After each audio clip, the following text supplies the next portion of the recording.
everybody, and welcome to Encounter Roleplay. My name is Will, and today we are back in Homebrew and Review. Rebrewing? Fuck me, that's not a word. We're definitely rebrewing. Still got that professionalism. Reviewing Homebrew classes, races, and other shenanigans that come our way. What's up, Adam? How's it going, man? So yeah, I'm back here with Phil. How's it going, Phil? Awesome, it's going really well. Glad to be back.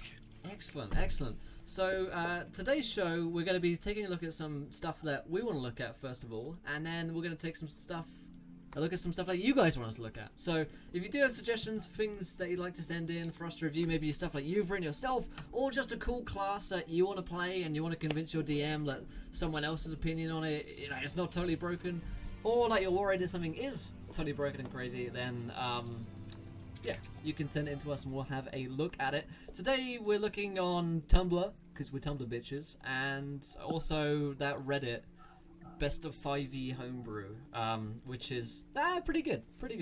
I haven't even started drinking. Yeah, that's right. I've got my elderflower cordial ready. That's my beverage of the day. And Raz sent in on Twitter this Chronomancer for us to have a look at. So I figured we'd take a look at that and see what we like about it. See if there's anything we'd change, and of course give it an arbitrary number, because it really wouldn't be Homebrew and Review, the Phil and Will show, if there weren't arbitrary numbers between 1 and 17 marking these these reviews.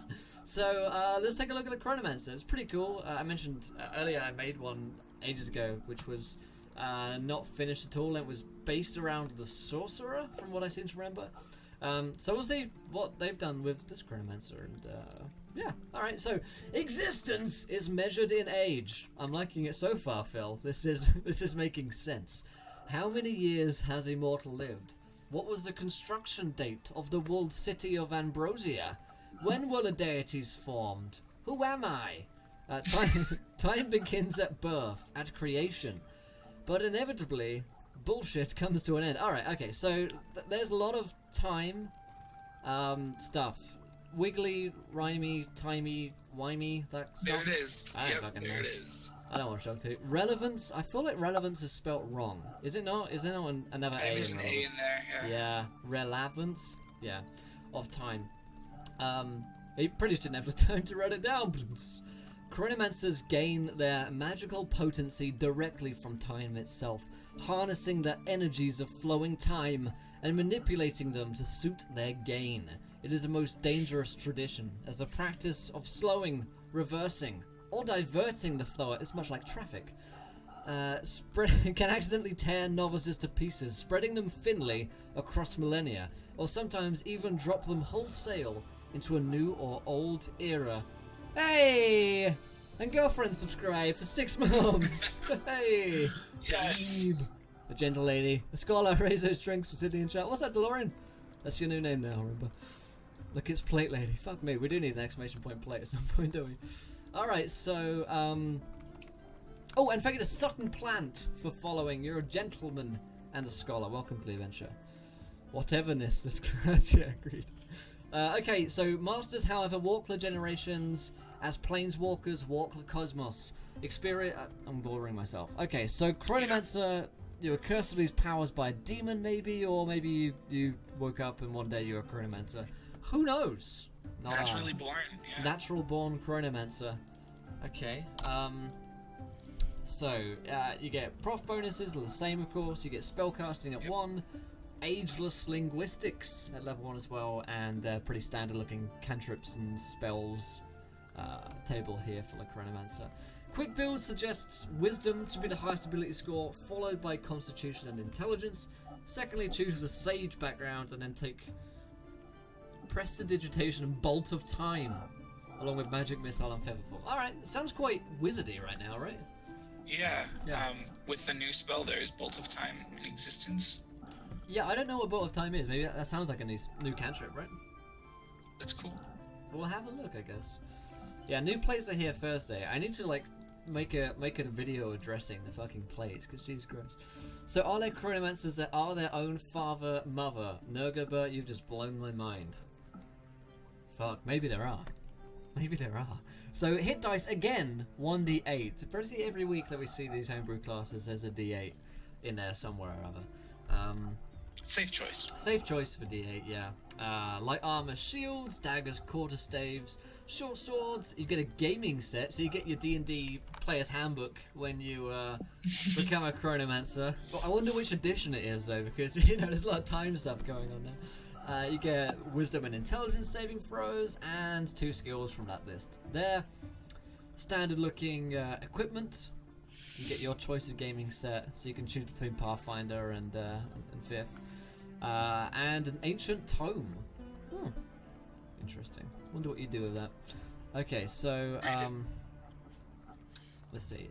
At first level, cantrips, yeah. Preparing and casting spells seems like the wizardy kind of stuff. Straightforward, yeah. Yeah, spellcasting ability 8 plus prof plus wisdom, so wisdom's going to be your maxed out.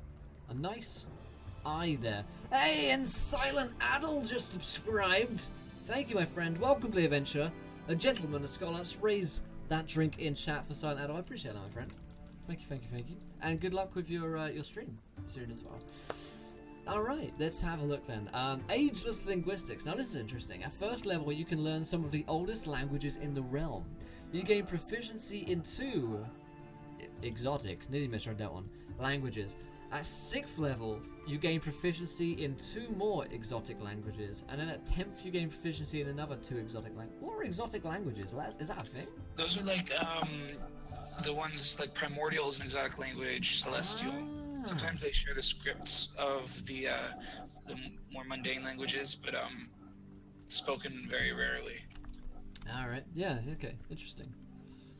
Yeah. Fuck you too, Becca. Good to see you. Time bolt equals which bolt? Time bolt. Yeah, could be. Lightning bolt. Okay, so Wheel of Time. I mean, Ageless linguistics is cool. Like that fits with the fluff, right? You could travel back in time to speak with these people and learn their languages. Wheel of Time. At 2nd level, your studies allow you to spin the Wheel of Time to alter the fate of yourself, an ally, or an enemy. Your accessless bend in time is presented by Fate's dice. Oh god, we're playing Fate now. You have Fate dice equal to your prof bonus plus half your Chronomancer level, rounding down. For example, the 2nd level Chronomancer has 3 Fate dice, whereas a 9th level Chronomancer has 8. Imagine there's a table somewhere for this. You can expend Fate's dice for a variety of uses. You know how to bend time to do the following: accelerate, decelerate, and surge. Hello. Nice. Alright. Getting some surge up in here. Alright, when you expend a Fate dice, it is unavailable until you finish a long rest, at which point you regain all expended Fate dice by rewinding the Wheel of Time. Ah. Okay, so it's been wound. Some of your Wheel of Time features may require your target to make a saving throw to resist its features, which is your spellcasting ability. Yep. This sounds like, like manipulating rolls, a little bit like the wizardy portents. Where you can use all those d20. That's a good way to think about it, yeah. Yeah, or like Halfling Lucky. I'm imagining there's going to be like re-roll mechanics in this. We shall see. So accelerate. As a bonus action, you can expend a Fate dice to hasten a target's actions and do multiple actions on the target's next turn. Whoa. Okay. Multiple actions on the targets. You roll 1d4. Fuck me. You roll 1d4 and the target gains additional actions equal to the result. Oh man, Ellie giggle. You cannot use any of these extra actions for accelerate, or surge. You can use this once per long rest. At 9th level, you can use this twice per long rest. And at 18th, you can use this 3 times. Okay, so they've limited that. But that's crazy, right? Yeah. It's not like even a an extra- bonus action. It's actions. Well, it's like not quite as good haste. So I guess Right. it's. I just think 2nd level might be a little early, but we'll see. The spelling and grammar, I know. Yeah. It is what it is. Some of these aren't from like native English speakers, so yeah. But that's kind of crazy. 2nd level, getting to accelerate and potentially getting an extra 4 actions. Like, they're not even bonus actions. They're like actions. It's intense. Alright, decelerate. Yeah, okay.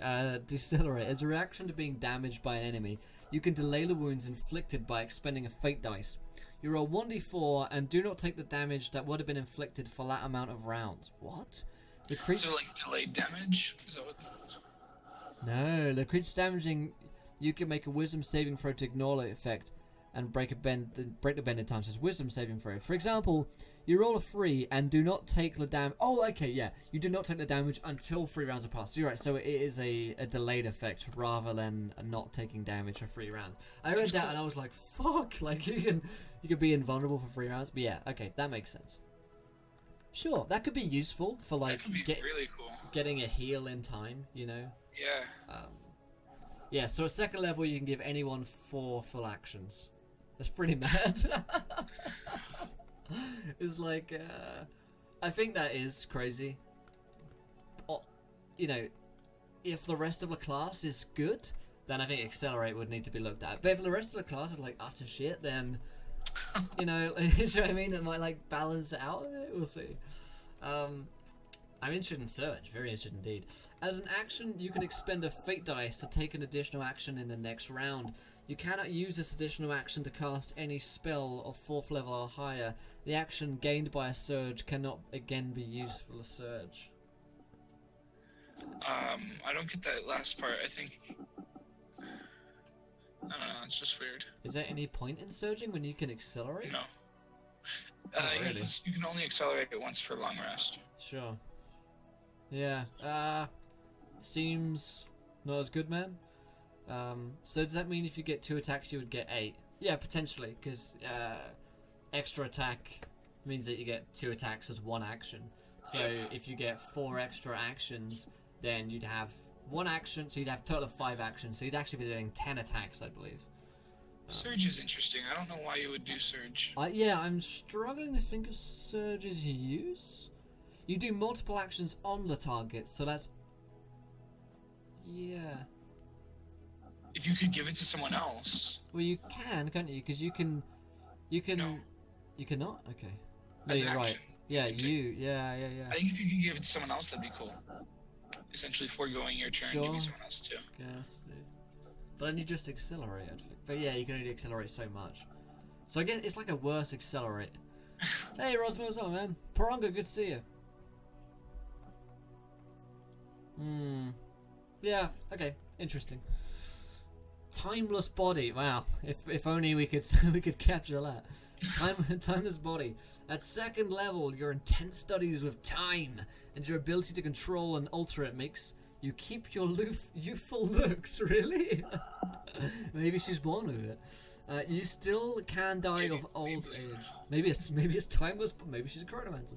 You can still die of old age, but at 9th level, your body is immune to the fragility of old age and cannot be aged magically. At 18th level, you no longer need food or water.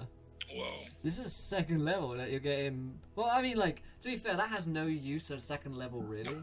You know, like, some fringe use in being able to, like, disguise, I guess? Because it says you can alter to keep your youthful looks.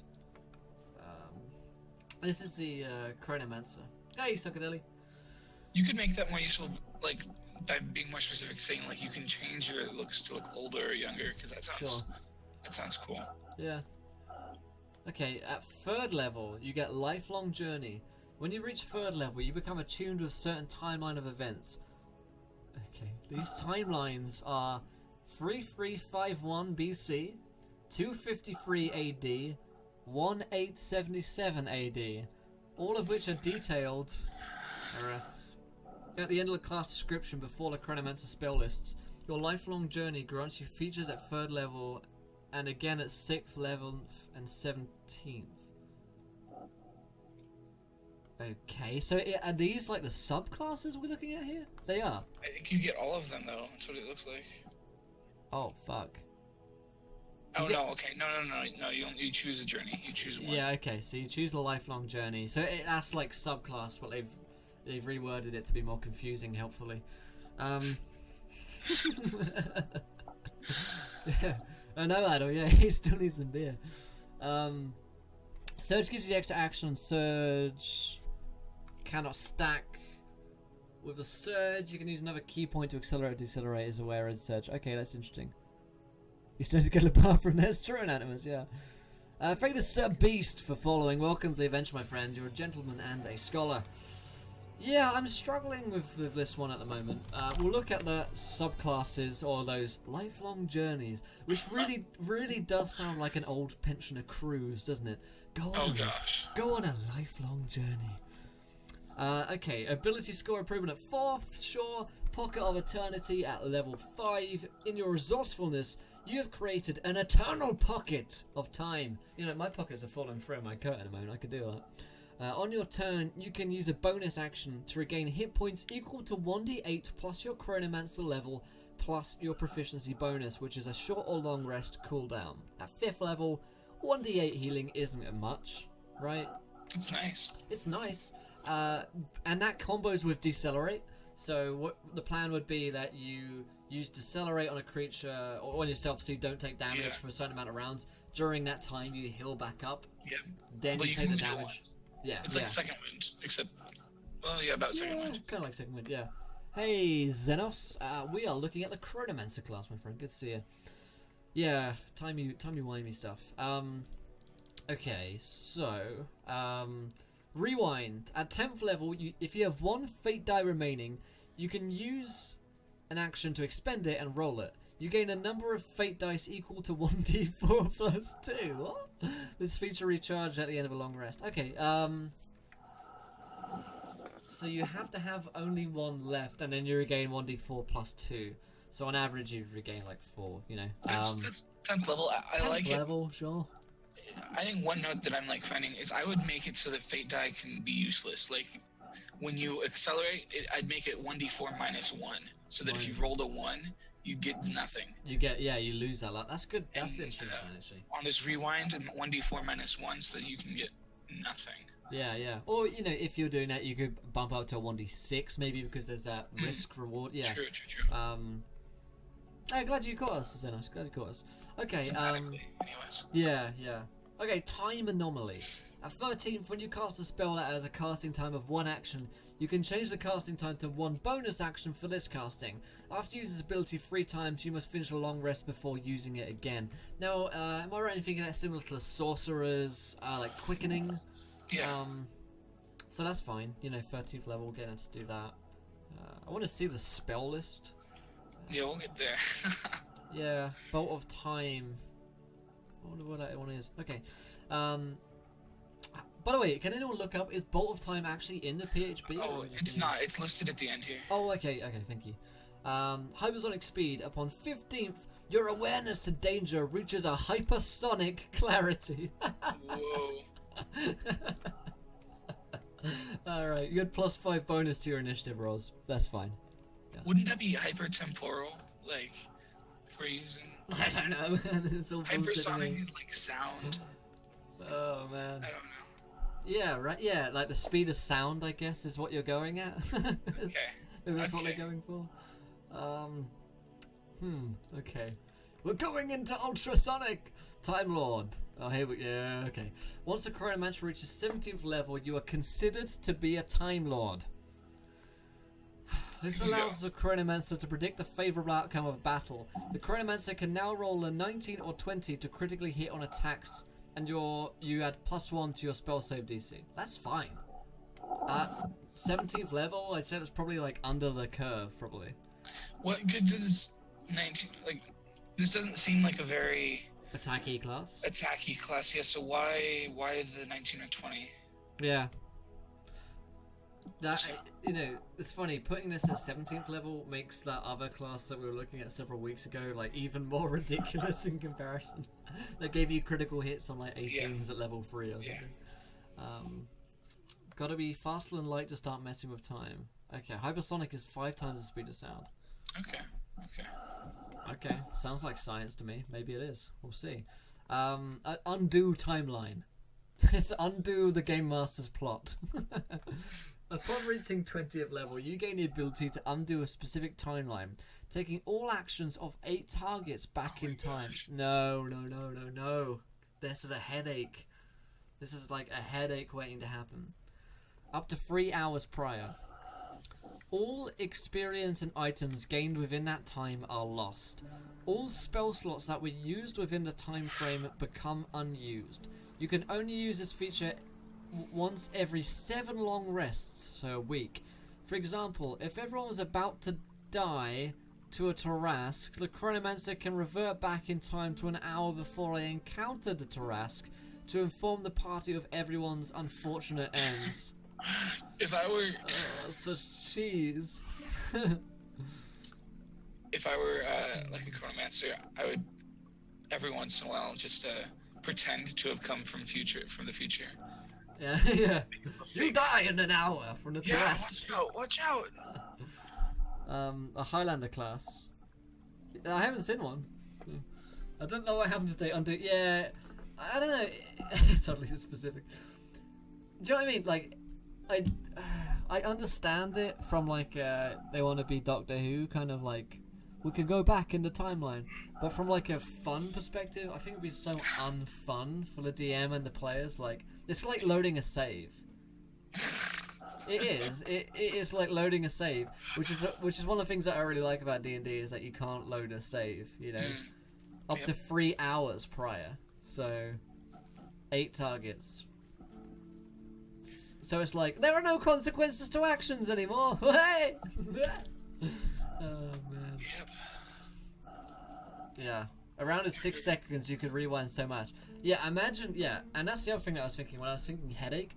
What came into my mind was going back in time on actions, like in a combat. Like, oh, I want to go back to when I was got nat 20'd, like 3 rounds ago, and then you have to remember the actions of like 8 rounds of people, which fucking no one does. Like, no one could do that.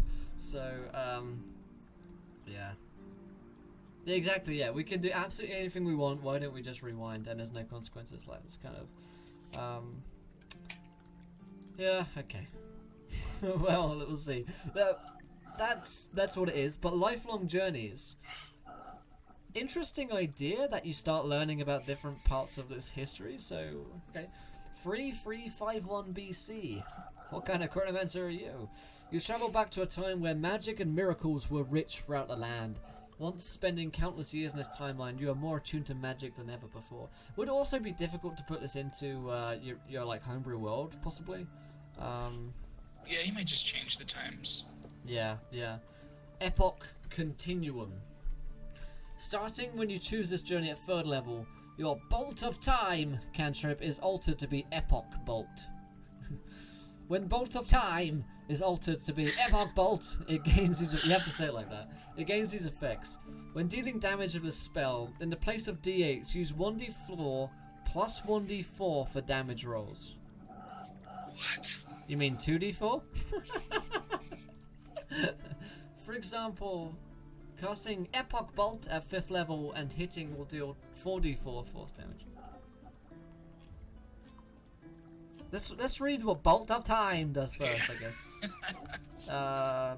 Bolt of Time does on a hit the target takes 1d8. Okay, 120 feet. So it's like a witchy bolt sort of thing. Yeah, this just doesn't make sense. I don't know how you can hurt people with time. That's the problem I'm having with it, I guess. No, but also, I mean, like, why would 1d4... 2d4 is the same as 1d8. Well, no, technically 2d4 is better. Like, on average, so you can't, so with 1d8, you can roll a 1. With 2d4, you can't roll a 1. The highest is a 2. So, like, Okay. the highest average does go up slightly. I don't know the maths on that, but it's minimal. You know, it's pretty minimal. But it is better. The same way that, like, 2d6 is better than 1d12 in theory.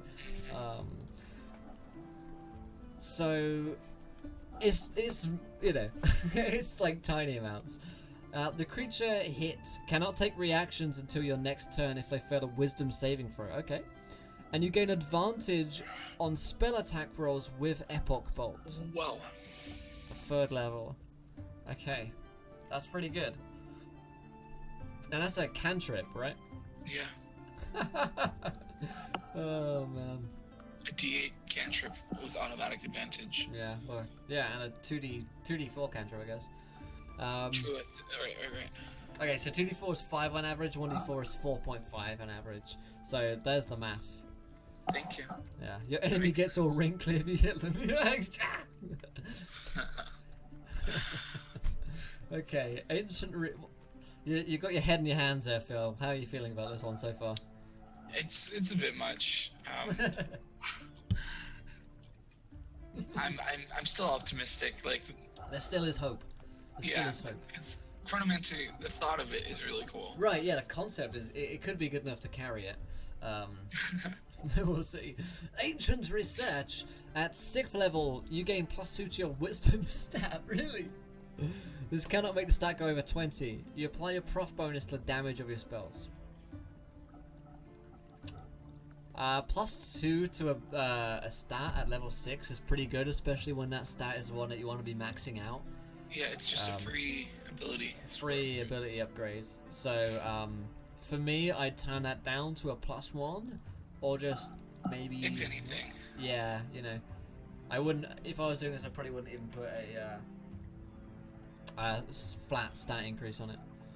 Similar to Sacred Flame. Okay, it's interesting. I wouldn't want to DM for one of these. That's true. Yeah, I probably would feel the same, especially at high level. The time jump thing will be usable if the character has bound some law that states that they can change one element that happened in the past 3 hours, as long as it does not rewrite the events leading up to the present. In other words, the character could say, "I should have picked up a strange crown that we saw on a skeleton because that was obviously the key to the thing we need." Yeah, okay. It's like a one-time veto sort of thing. Yeah. Okay.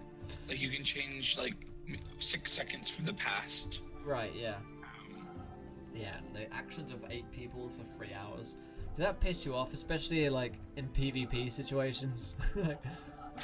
I didn't die, guys.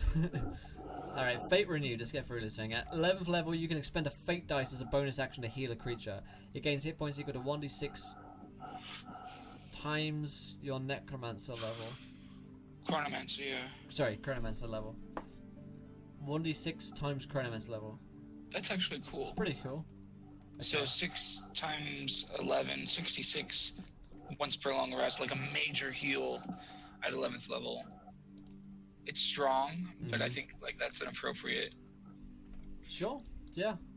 I mean, compared to some of the other things we're looking at, it's Because at 11th level, people can like revive you from the dead with a Sure. spell and stuff, and this Sure. is just healing. Okay, and Timeless Visage. Once 17th level is obtained, you gain the ability to create a timeless visage of yourself, acting like a clone.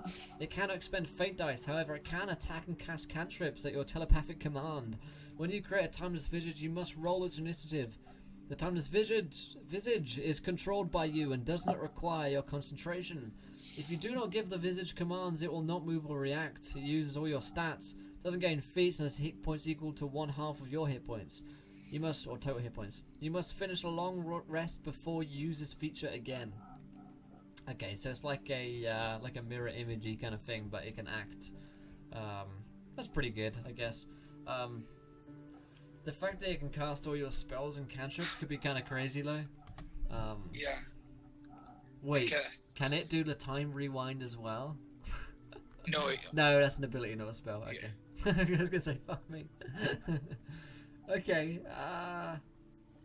See, one of the things that I'm struggling with a bit with these subclasses is that they don't really have a feel in terms of why the hell is this 3351 BC? You know, like what has this got to do with like in D&D's history? Why is Epoch Bolt a thing? Or you know, if they were to call them like I don't know, Time Lord of X or you know whatever different sciencey timey thing, then that could make sense.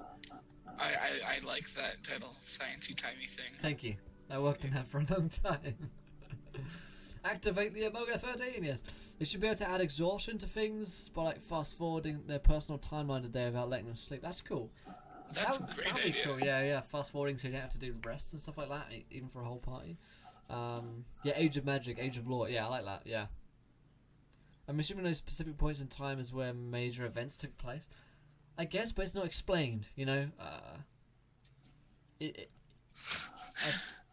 I mean, are these based on, like, actual history? Or are they based on, like, the D&D timeline? Maybe there are things in the D&D timeline, but they should be explained, I think, you know, if they are. Like, if one of them's like, the war against the drought, you know, the Underdark Wars. Something like that. Okay, 253 AD. You travelled have to a land. Okay. where martial experiences is what makes you a warrior. Or what makes a warrior. By spending an extended time here, you have become highly skilled in close quarters combat. You are a horological warrior. Horological?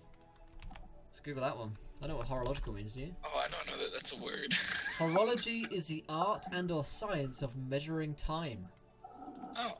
There you go. Science. Science, bitch. Okay. Well, if you're a horological warrior, you become incredibly skilled in all martial weapons and gain proficiency in them. You have +1/4 extra psychic damage on your weapon attacks. Interesting. Alright, yeah. Split second reaction. 6th level. When you get hit by an enemy, you make a reaction to attack them with your weapon. Okay. Mind over matter. You can use your wisdom in place of strength or dexterity for melee weapon attacks and gain advantage in hit rolls. On all hit rolls, you gain advantage? And you can use your wisdom modifier, which is your highest? No. No. Too much. Yeah, grammar on point, yeah. Yeah, that's the other thing as well. It's losing identity in terms of... Why is this a chronomancer? You know? Okay. But we've said it many times, but advantage is fucking crazy when you get to do it lots. If they're doing on hit rolls, that's so vague. You know, like it's not even on hit rolls, it's in hit rolls. If somehow you're inside of them, gaining advantage. Rift of Time. On 17th level is obtained when you hit with a melee attack, which you have advantage on all of your attacks now. But at melee, you can choose to get the target to make a wisdom saving roll equal to your spell save DC. The target is stunned for 1 round and takes 10d10 force damage after the stun effect finishes, taking half damage on a failed save. After using Rift in Time, you must complete a long rest before you can use it again. That's interesting that it's after the stun has been done. Once they save from the stun, or the stun just wears off. Right. Hey Grim. Sort of like porno logic. Yeah, it's got movement spells, heals, and some sprinkles, yeah. Give yourself 4 attacks and all with +5 in advantage. And you have Time Bolt! And you're a horological warrior. Epoch Time. Epoch Time Bolt! Epoch Bolt. Something. 1877 AD. In the future, in the far distant future, you discover that combat is now fought with fire. Here we go. Okay. You ready for this? Help me. Firearm proficiency. Okay, yeah, you get firearm proficiency. You can also teach town blacksmiths to create firearms and ammunition. That's oddly specific, isn't it? Yeah. That's quite oddly specific. Like, you can teach blacksmiths, but only if they're town blacksmiths. If they're village blacksmiths, they won't understand. Hey, Or what's city up? blacksmiths, too haughty for your knowledge. Indeed, yeah. That was time splitters, yeah. Okay, age-old guncraft. That was that one. Time-lost rounds. At 6th level, your increased practice of a futuristic firearms has granted you the ability to re-roll any 1s on a firearms damage dice. You must take the next roll even if it is another 1. You create a time rift inside your firearm so it does not require ammunition. Sure. Trigger the mind. You have succeeded in triggering the mind. That has been done. I feel like this is just a troll class, and I waited for you to get here. But yeah, as a village blacksmith, I'm being oppressed. I mean, I don't understand even if you fast forwarded to 1877, then how would your knowledge of seeing things which you don't understand or that can't be used help you be a better gunsman? You know, I don't know. You can use your wisdom in the place of strength for firearm weapons and gain +2 to their damage. Now, Trigger the Mind isn't as crazy as Mind Over Matter, which gains advantage on hit rolls, because +2 to damage is kind of fine. And then at 17th level, you may choose to unleash a whole clip into a... What? Oh man. Into a creature for your action, attacking up to 12 times in one action. You must take a long rest before you use this feat again. Sounds legit. Sounds legit. Balance. Hey, Gareth from the 7 months. Hashtag Norfolk. Thank my friend. Seeing you soon. Where's drinking chat for G-Man? Oh my goodness. What's up, DG? Okay,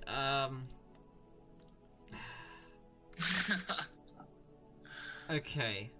Can we focus on this? Can we address this for a second? Attacking up to 12 times. No, this is just fine. I think. Yeah? I don't know. let me just bring this up on the screen for you guys. If you can't read that, attacking up to 12 times in one. I'm sad. I'm sad, but I'm laughing.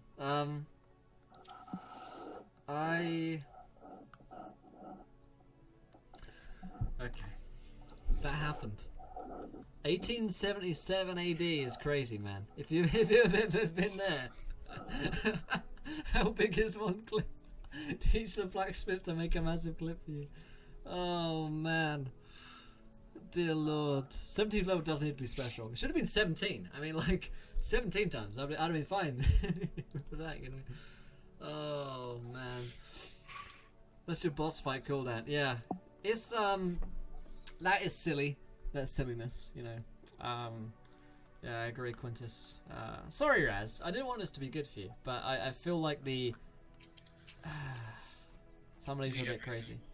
And then they've got some extra spells, which, hey, I like the fact that they've added in spells. You know, taking the time to think about those. I don't think we'll go through all of these. We looked at Bolt of Time. We'll look at Bane Shot as a 4th level spell.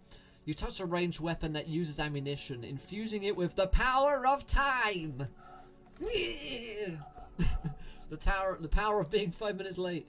For the duration, when you attack with the weapon and hit, the target must make a Constitution saving throw. It takes an extra 5d6 piercing damage on a failed save, or half as much on a successful one. Fatal Foxpox are following. You're a gentleman and a scholar. Welcome to the adventure. So that is for the next. For the duration, which is 1 round, okay. Thank you, Scotsman. I feel hurt on a personal level. Oh wait, let's think about this. So you can attack for 12 times in a round. This is duration 1 round. So 12 times. No, that's at 20th or 17th level. I know, that's at 20th level. So at 20th level, you're attacking 12 times.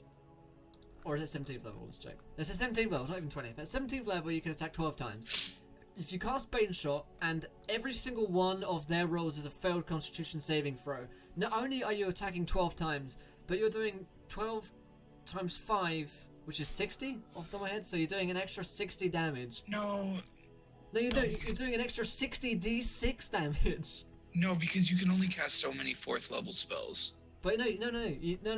So, 4th level evocation, for the duration, when you attack with a weapon and hit, the target must make a saving throw. So you don't need to cast a spell every time that you attack. Oh. The duration is 1 round, so every attack within that round, if they fail the Constitution saving throw, is an extra 5d6. So you're attacking 5 times, you're attacking 12 times, you do an extra 60d6 damage on top of the however many dice rolls that you're making from making the 12 attacks.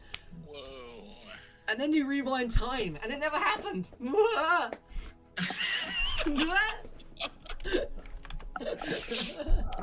That's the best part. The best part. So sad. That's good. Yeah.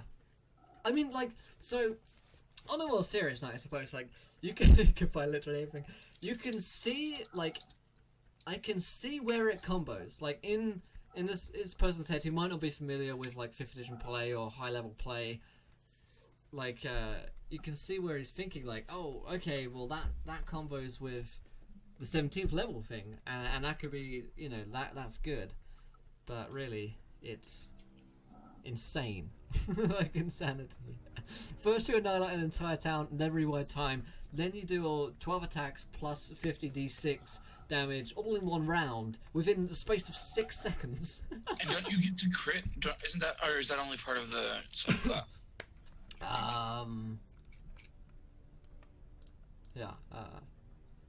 I don't know. A Chrome doesn't have any spell slots. No. You only need one. You only need one. You only need Yeah. one 4th level spell slot, dude. This is crazy. And you crit on 19 or 20 at 17th level. Perfect.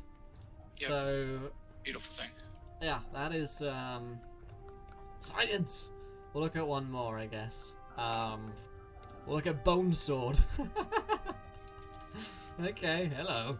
Casting time 1 action, VSM, concentration up to 10 minutes duration, bone. A bone held in your free hand becomes a short... This is such a troll class. Like, They must be trolling us. Oh my gosh. You'd think? Like... I don't know. Okay. Let's, Okay, so, a bone held in your free hand becomes a short sword, long sword, or great sword. The story of my life. It lasts for a duration and then crumbles to dust. Anyone may use the bone sword, and it is a magic weapon while wielding the How many times can I say bone sword? You are proficient with it. It deals an extra 2d6 damage against living creatures. The extra damage is of the same type as the weapon's base damage, piercing or slashing, or necrotic damage. Because why not? Okay. I like bone sword, that's a good spell. Okay. Look at the components. VSM, 1 bone, which the spell consumes. Oh.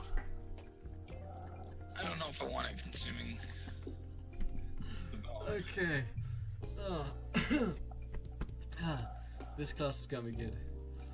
It's yeah. His noob's opinion. Yeah, it looks great. I see no issues with this. Yeah, I guess like Scotsman asked us to do like the beginner's opinion, like what you might think if you saw this class like for the first time that you're playing D&D. Oh, that's so cool. If you were a beginner, what would be your first thoughts when you saw this? Okay, so I probably know what like spells are and cantrips are by now. Wheel of Time, that's cool. Like, I like knowing more languages and never aging. Sure, yeah. I don't really understand why I'm from a different part of time, but sure, you can think up some bullshitty reason probably. and I like having an advantage all the time. I like having advantage on every single roll. But then it's like I have a second one of me when I get to high level, and that's weird. Yeah. Thematically, it's just generic. It's not. Sure, yeah.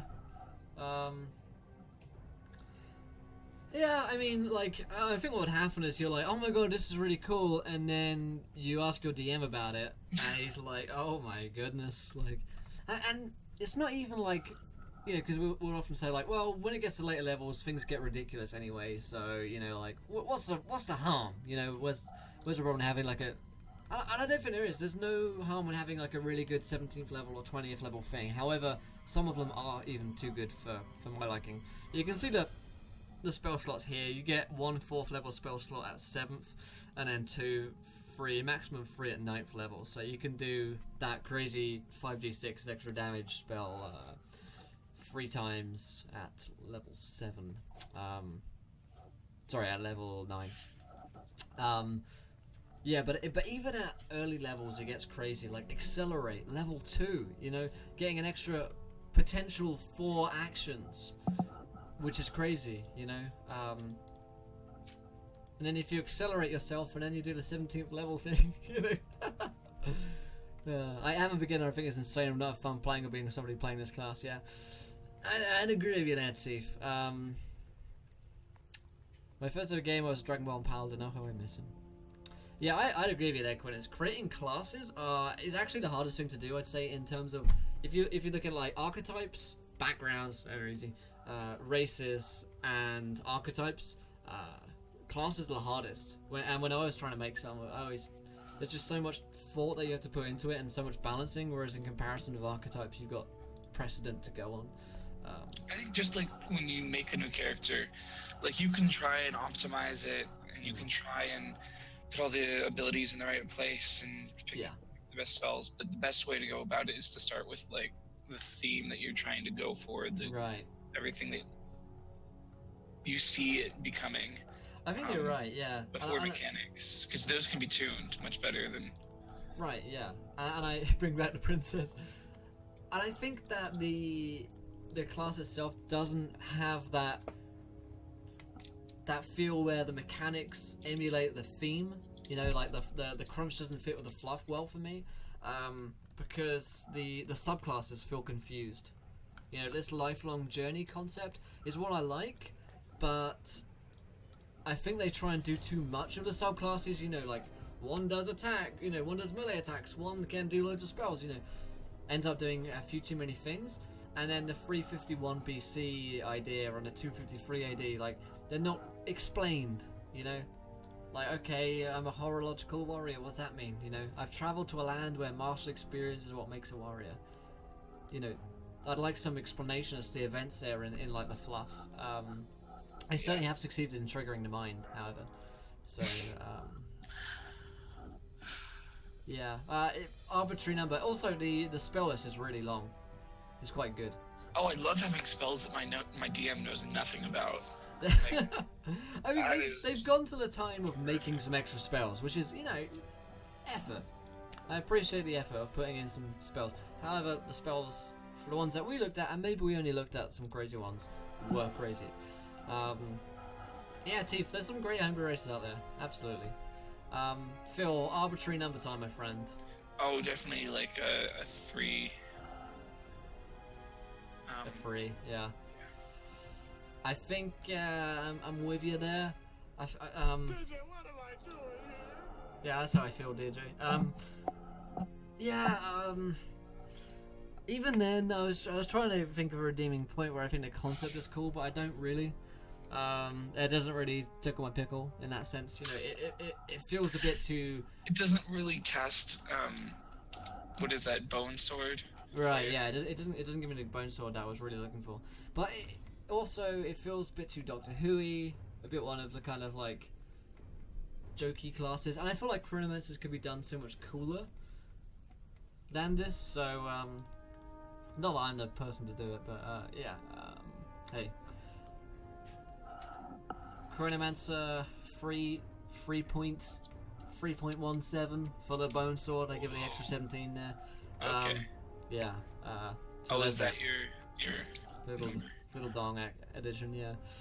All right, let's move on. So I saw this one. I'll show this to you on the Zoom film, which was the Lich, and it's the Lich Prestige class option. That's creepy. Yeah.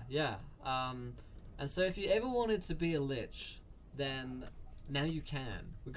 We got 99 problems, and now a Lich is one. Also, Triumphant sent me a message on Twitch asking if we had looked at the Artificer class, and we have. If you go back in time on the VODs or on the YouTube channel, Chronomance, you're way back. Chronomancer, yeah. If you're a level 20 Chronomancer, then you can go back in time and find it. But it should be on the YouTube channel for you. Only shows England and Wales. Oh man, that's funny. Okay, did Phil correct? Yeah, a single salty tear. Okay, so Lich Prestige class. I saw this on Tumblr. Yes. And yes, my favorite website. Oh, so, gosh. The young prince read over the words inscribed until a weathered vellum sheets once more. Around him for miles lay nothing save for the blasted Kregal highlands of Old Turath. He had deliberately chosen his spot to perform the ritual, because it was at this very location that his ancestors performed those infernal rites all those years ago. In his hand rested a bluish gemstone which shimmered like a white dragon's eye in the light of the full moon. It was set in a gilded silver setting that resembled twin devilish horns coiled together in a barbed tail. A disembodied voice pierced the silence. "Trust in my words, child. You must do it now. Drink the potion while the blood still flows." Alright, so the writing is good. You know? Oh yeah. Yeah, I like it. Liches are cool. A lich is not created by mere accident. They have to choose to do so. Yep. Arch-Lich, your friendly Lich. You may wish to become a good Lich, known as an Arch-Lich. It is possible to alter the ritual of Lichdom, as many variations of it exist. One possibility for a non-evil ritual might have the player character undergo a transmutation process in an arcane sanctum built upon a font of magic.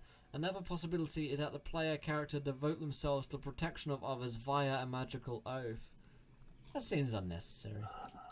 Like, oh, you can be good too. Make your ass. Appreciate that, my friend. Blue eyes! My blue eyes!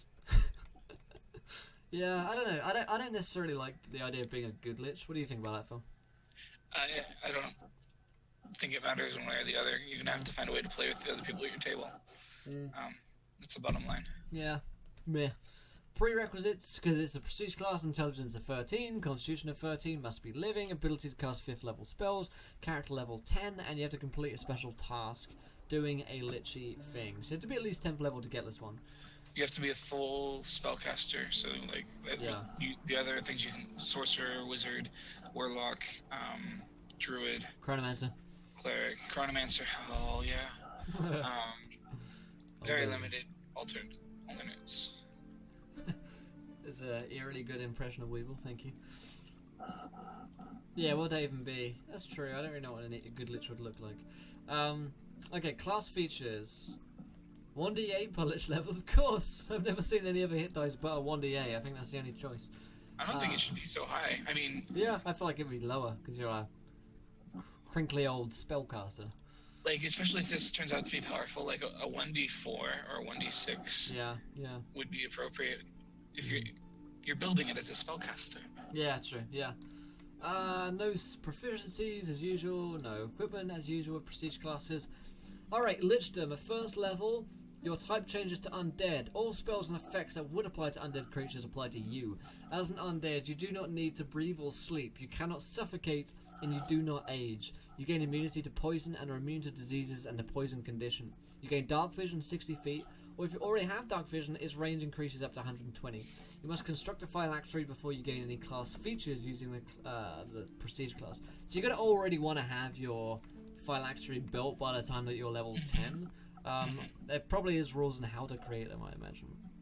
I have a campaign based on Baelnorn, good elven liches. That's cool. So, phylactery. Your phylactery is a special object which holds and safeguards its lich's soul. In order to craft this wondrous item, you must spend 10 days and 8,000 gold pieces. This cost covers gems, precious metals, incense, and alchemical reagents needed in crafting the phylactery and brewing the potion of transformation. Once completed, and you perform the ritual of lichdom, your body dies and turns into a withered husk that cannot be subject to animate dead or any other magical means. You now rise as an undead lich within 10 feet of your phylactery. It can be a small and cruel, gemstone or whatever you want to have your phylactery to be. It requires that you sacrifice a sentient humanoid. However, there may be other ways to do it. Additionally, you may not travel to the outer planes as your soul is tethered to the plane in which your phylactery was created. That's super interesting, actually. I haven't heard of that before, that liches can't go to other planes. I wonder if that's the thing. I guess. What's up, Warneo? Yeah, okay. Should you be reduced to 0 hit points and die, your lich body crumbles to dust, and in 1d10 days it reforms within 1d10 feet of your phylactery. Your phylactery must be intact in order for you to return.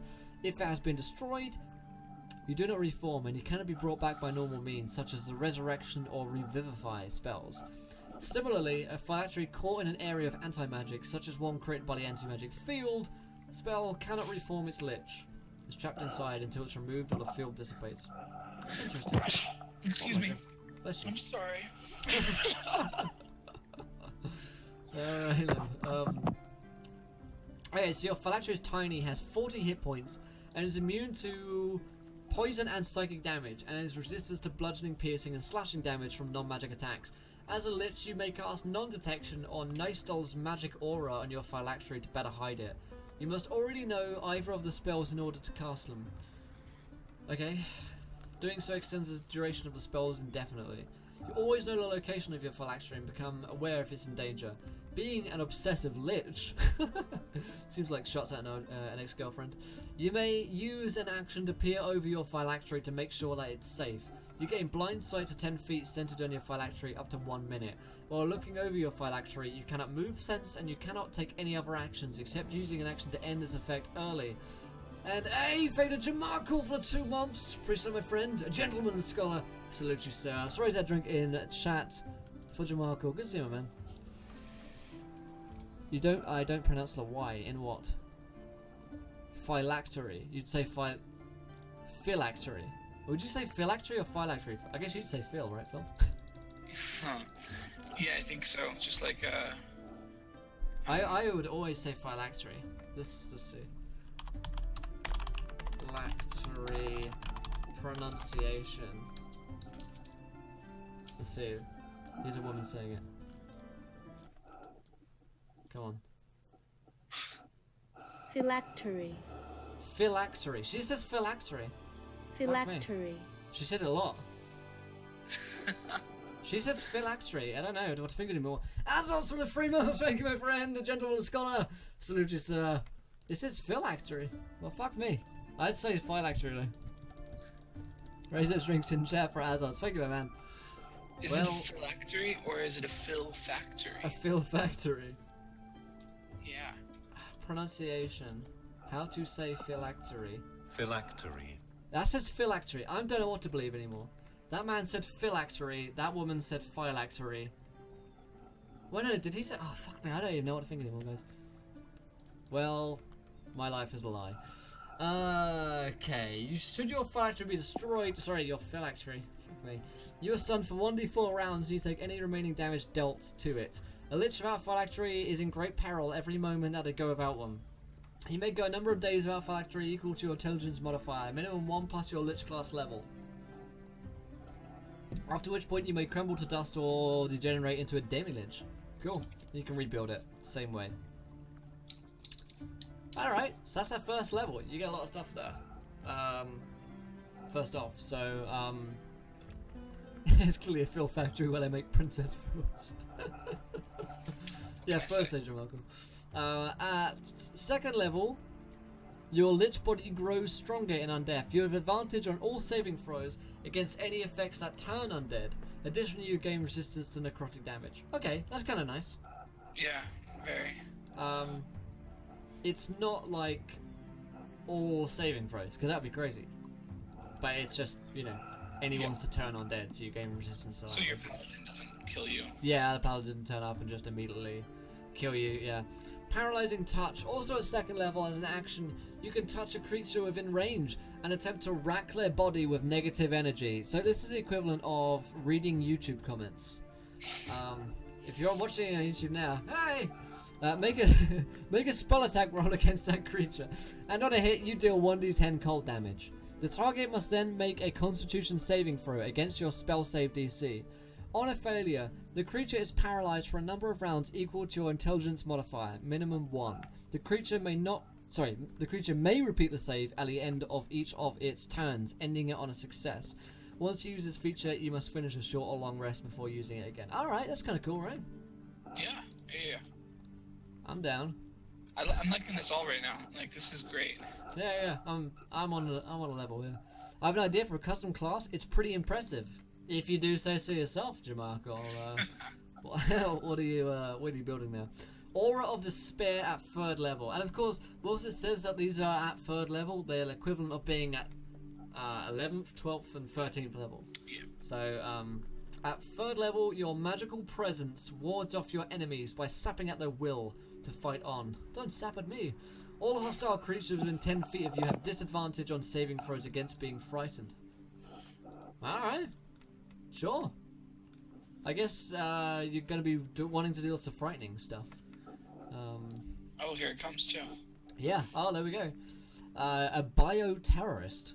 Alright. That does sound kind of impressive. Vader Warnail for following. Welcome to the event, my friend. You're a gentleman and a scholar. Ever played Infamous Second Son? You'll know what that is. Phil, have you ever played Infamous Second Son? No, unfortunately not. Me neither. But maybe we should. Alright then. So, Frightening Gaze. As part of a spell attack, you may force the target of your spell to make a wisdom saving throw against your spell save DC. If your spell has multiple targets, you may only choose one to target with this class feature. On a failure, the target is frightened by you for 1 minute. And they have disadvantage on it. While the creature is frightened and it begins its turn, it does all the things that the frightened condition makes you do, like run away and not attack you, basically. So yeah, that's pretty good. You got 4 custom classes in the works. Man, that sounds like a lot to be working on, Skull Revolver. If you want to share anything with us, feel free. Yeah, even works in progress. That sounds cool. Absolutely. Phylactery magic. The magic that you brought forth to empower your phylactery and keep your soul intact is dynamic and malleable. You know how to... Sounds like my CV. You know how to shape it to better serve your needs by bolstering your might, vigor, or brilliance. At 4th level, when you end your long rest, you can choose to increase one ability score of your choice by 2. So this is like ability increases, but better. Sounds like. At the end of each subsequent long rest, you can alter the choice. Okay, yeah, we've seen this before somewhere. I don't like this. You don't like it? No, I remember not liking this either. Because it's like you can change things at a whim. Like, oh, now I'm going to be really good at this. Now I'm going to be really good at this. The theory makes sense in terms of like why they'd want this to be a thing. You know what I mean? Yeah. But the practice is, I think, a bit annoying at the end of the day, because it is it ends up you can be doing too many things. You know? It's just weird. Like how is this going to change anything? It changes one of your abilities by like modifiers by 1. Yeah. At max. Yeah, and also bear in mind, like you're most likely like a wizardy type. Yeah. Person, so you're not really gonna plan on using anything other than your main spellcasting like ability score. You know, there aren't going to be many times that you're going to end up switching to like strength or dex or something like that, I guess. If I were a DM, I would say that you can't do this in the middle of an adventure because of the next paragraph where you have to have an intact phylactery to use this feature. I'd say that you wouldn't carry that with you. Okay, that's interesting, yeah. Like, because it talks about how you have to keep it safe and everything. Right. Yeah. That one dex or con can make all the difference. I guess. But then there comes a bit of like really needing to like recalculate hit points and stuff like that with differences of con modifiers, right? I guess. No, I guess you don't, because that's levels up. Alright, so Aura of Death. Beginning at 5th level, your lich body becomes so saturated with negative energy that it starts to suffuse out of you and sap out the life force of nearby creatures. When a hostile living creature within 10 feet of you regains hit points, they will only regain half the amount they would normally have regained. That's nice. Sure. So you're like anti-heal, basically. Yeah, when really good against big boss creatures. Yeah.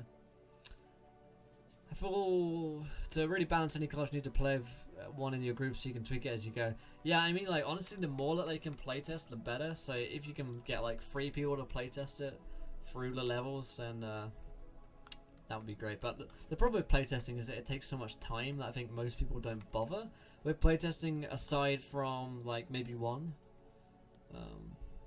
As a supremely powerful lich, this is Mastery of Undeath, you can get domination over lesser undead. As an undead creature under your control, such as one created by the animate dead or create undead spells, it becomes your companion. Okay. You must undergo a ritual lasting 8 hours in which you bind this undead servant and bestow it with a portion of magic from your phylactery. You must remain in constant contact with the chosen undead creature until the ritual is complete. It now remains under your mental control permanently and does not require you to recast the spell once every 24 hours to maintain it. Cool. Yeah, okay. The magical ritual grants your undead servant greater sentience. Add your proficiency modifier to its normal intelligence ability score. Alright. Your undead servant can now understand more complex commands. It can communicate verbally in one language. Your undead servant obeys your commands as best it can. It takes its turn on your initiative, though it does not take an action unless you command it to take one. On your turn, you can mentally command your undead servant to move, no action required. You can use your bonus action to mentally command it if it is within 120 feet of you to take the attack, dash, disengage, or help action. Alright, so actually if you have to use a bonus action to make it attack, which... Perfect, that's good, yeah. Yeah, which is balance, I guess. But then again, you know, like, Beastmaster ranges and stuff no longer have to do that. It's a little bit under the curve because most creatures no longer require actions or bonus actions to command them to do things. Can it cast spells though? I don't know. I don't think so, no, because it is a creature created by Animate Dead or Create Undead. Right, okay. Yeah. In addition to being gifted with a greater intelligence, your undead servant shares some of your magical fortitude. It doesn't have advantage on saving throws against any effects that turn undead. If it doesn't already have that, it gains the feature. Okay. Right. Alright, and that's the end of the prestige class. Not actually a super long one, which is but I nice. like it. Yeah, Yeah. I like it. Well, can I make one of these scripts? I think the home brewery website makes these. Yeah, I don't know. Yeah, the credits to the artwork. Lich from the Monster Manual, Kel'Thuzad. Oh, apparently it's a Photoshop template by someone called user the singular anyone on Reddit. So maybe you can find that on Reddit somewhere. What do you think of the prestige class, Phil? I think that it could even be a little bit stronger if Right. they found a unique way to do that. But otherwise, it's good. It's what it should be. Maybe the ability score comes at 2nd level, or is that because if it's at 10th level, I don't know. You're putting off an ability score. Yeah. Okay. For Yeah. 2 levels without a lot to replace it is my only thought. I think it could be stronger actually. Yeah, I'd say it's a little under the curve, which is probably the side of caution that I'd err on. Yeah, it's very on theme, on Right. On message. On brand. Yeah. Which is what I like. There'd be a lot of role playing if you're something skeletal like this. Yeah, absolutely. Yeah, Treepo, your baby is so cute. Thank you. All these pictures on Twitter of this little boy watching streams. What is a prestige class? Asking for a friend. A prestige class is a like an extra class, basically. Phil, you can probably explain it better than I can. Well, essentially, you can't take it at 1st level like you can other classes. There are often higher requirements. Like you saw on this one, you need 2 pre-existing ability score, like cutoffs: intelligence 13, constitution 13. Whereas most multi-classing only has 1 ability score requisite. And this one even further goes further and says you need the ability to cast 5th level spells, which means that your multi-classing needs to come from a pure spellcasting class. So essentially, not like an arcane trickster that gets 5th level spells at like 17th level. It needs to be a pure spellcaster like sorcerer, wizard, etc. Yeah. Exactly. It's like multi-classing into something better than a multi-class, I guess. So hypothetically, it should be stronger. Sure. But this one kind of isn't. Is what I think our criticism of it is. Yeah. I think going undead should halt any improvements to physical stats. You're a creature of magic now. Your physical growth no longer exists. Yeah, that makes sense. Not being able to like physically grow your body muscles anymore. But then again, like half of the stats are like intelligence and stuff like that. So maybe your brain can grow. That could be cool in terms of like you can't take another Constitution boost if you were to get into this class, which would probably have been the case if you were a sorcerer or a wizard, unless you planned from the beginning. Yeah. In which case, I mean, you're not looking to add to those stats anyway, really.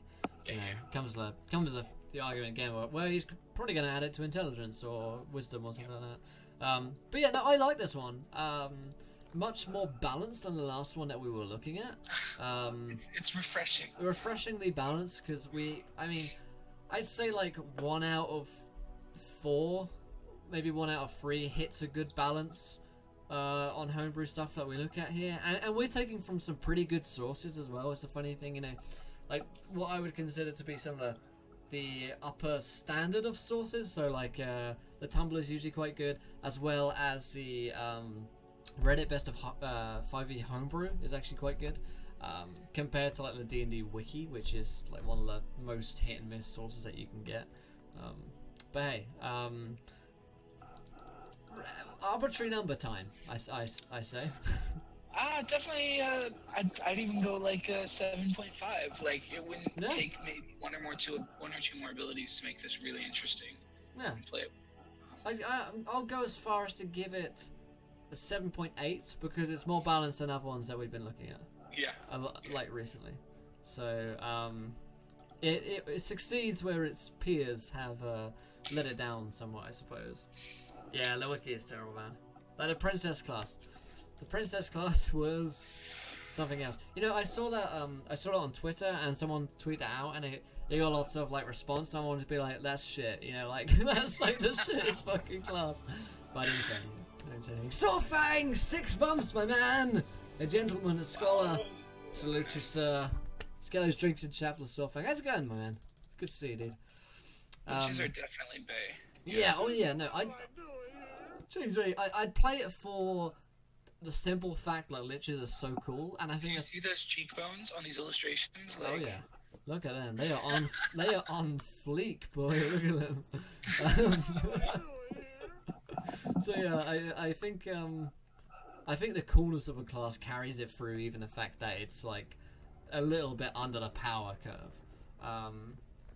Alas, and in fact, though it did have the ability to have a male companion fight for you because you need men to fight for you because you're a little princess. Women can't do fighty things apparently. So oh yeah, we had another one to look at. Sent it on by Twitter the other day from Jambi on that ass, and he wanted us to have a look at this D&D5E Battle Mind point variant.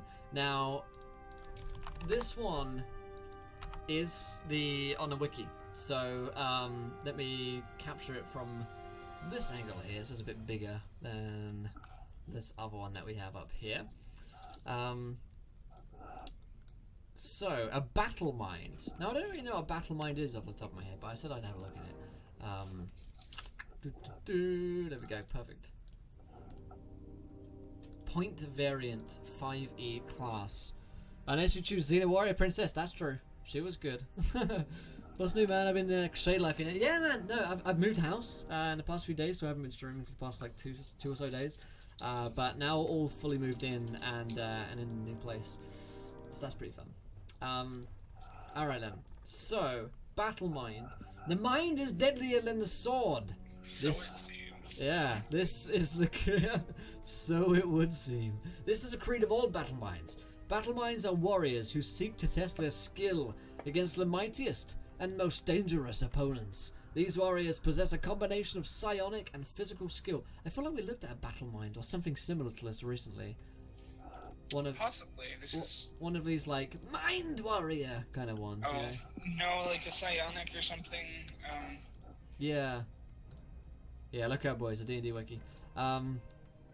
Okay, so they seek to manipulate and deceive their foes, even as their fighting skill lets them carve a swath through enemy ranks. Your mind is as deadly as your weapon. The pen is as mighty as the sword in this case. And with the aid of your psionic prowess, your body can turn aside attacks as effectively as a suit of plate armor. I always struggle with like, how is my mind a plate of armor, you know? Well, if you think about it, you're using your mind energy to not do that thing. Right. So obviously you can't think about it too hard. It sounds like a geek in school that wants to get revenge on all the jocks. Yeah, my mind is as good as your as your football skills. Yeah. Okay. So, as you create your battle mind, think about it. Think about it. Similar to a sorcerer's meta magic feats, the psionic powers of the battle mind involve the use of side points. Yeah, we've looked at a side point thing before. These points are used for the battle mind to cast spells and use his various psionic skills. Expended side points are regained after a long rest. The total number of side points a battle mind has is equal to 2 times battle mind level plus intelligence modifier. Can someone who's played Dungeons and Dragons longer than I have, like, tell us if this is like calling back to something from a previous edition. Yeah, is this something that we should have heard of that before? existed, because I feel like it's for people who are just unsatisfied with Bladesinger. Right. Because adding the sword to the spellcaster seems like a lot more effective than adding the spellcaster to the sword. To the sword, yeah. But I don't know if Yeah. it's something that's existed in the past. So. Yeah, maybe it is. Battle Mind, yeah. Okay. There's a lot of stuff for the Battle Mind. Alright, so 1d10 hit dice. Alright. Points for being different from a d8. Good job. Good job. Saving throws con and intelligence. Start of a standard set of equipment. Looks like you don't get many spell slots at all by the looks of things. Which is fine. Blurred Step. Now you get this at second level. The annoying thing I find about a lot of these is that they don't tell which level you get them at. Like on the actual thing, which is kind of annoying. So, Blurred Step, your psionically charged mind. Go ahead. Sorry, is this like a subset or a subclass of some kind?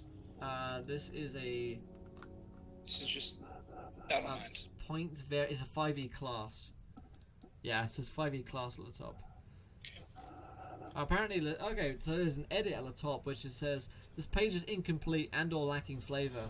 The spellcasting mechanic fails to acknowledge the difference between spell slots and spells known. The class uses points for spellcasting but gives you spell slots. The writer does not even understand the basic mechanics of the game. Yeah.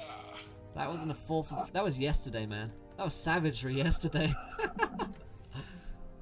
Alright, Kodo. What's up, Sam? How's it going, man? Yeah, psionics are a thing. Psionics are definitely a thing from 3.5, but we have the Unearthed Arcana for psionics. Need a class based on Sean Connery and Zardos. Okay. There's been classes like this before, yeah. Okay. Alright, well that's fucking savagery, but probably true. But the sound of things, it's got points. But yeah, spell slots and doesn't have spells known. And we were told about points. Okay. To observers, you appear to move in the blink of an eye. It costs 1 psi point to use this skill. You can teleport a number of feet equal to your battle mind level times by 5. You can teleport this way as a bonus action. Up to the maximum distance left as long as you have sight points left. Choosing to move an ally in this way, you effectively teleport into the space of a willing creature to teleport them to the location you originated from, switching spaces. That's pretty cool. That's interesting. They can switch spaces with someone. Alright. You get a fighting style at the second level as well. That's interesting. Mind's Eye. As a bonus action, you can expend 1 psi point to open your Mind's Eye. Until the end of your next turn, you have advantage on intelligence investigation checks made to determine if something is an illusion or otherwise unnatural. In addition, you automatically know if a creature has been transformed by some magical means. So a druid cannot disguise itself from you by using wild shape. Huh. I think that's pretty crazy. I like the advantage on intelligence. Like, that seems yeah. very appropriate for Sure. somebody automatically knowing. Yeah, auto anything is usually a bit boring. Alright, so... But that's an easy change, so... Yeah, easy change.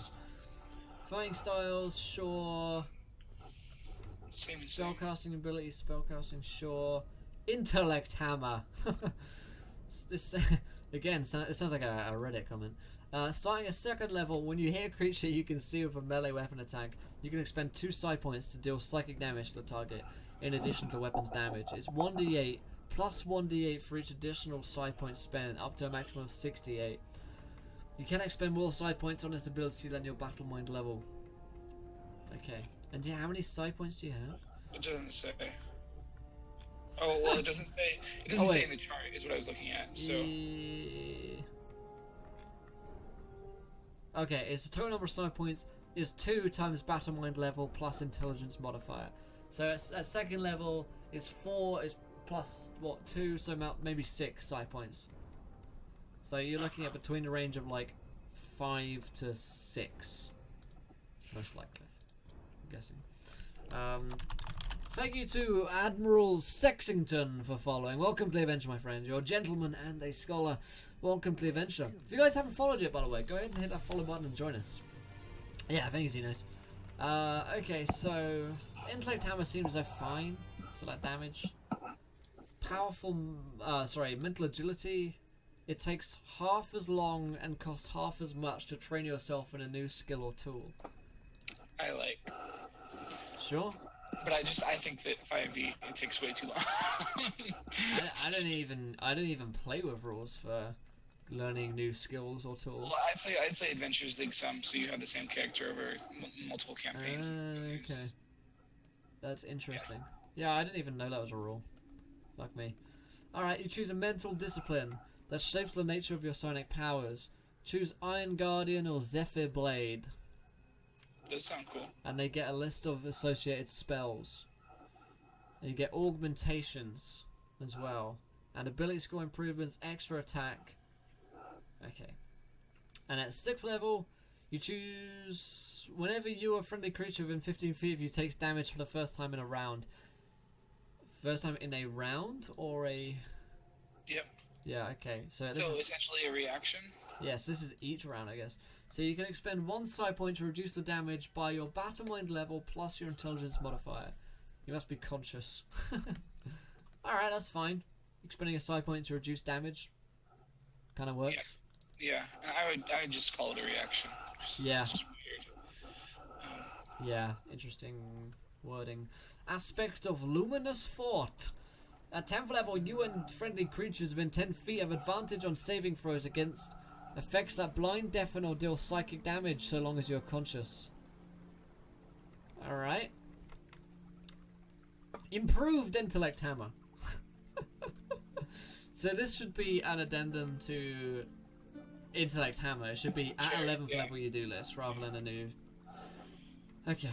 Whenever you hit a creature with a melee weapon, the creature takes an extra 1d8 psychic damage.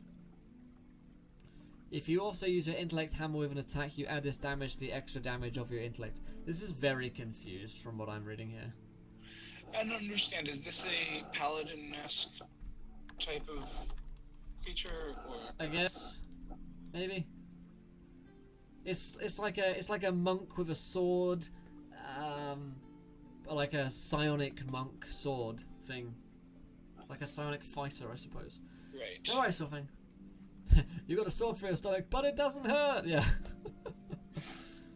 It's interesting. It's just very confused in its construction. You know, it's doing so many things. You know, it's got spellcasting, which it doesn't do properly because the spell's known, so you can't possibly play this class. Okay, it should go into.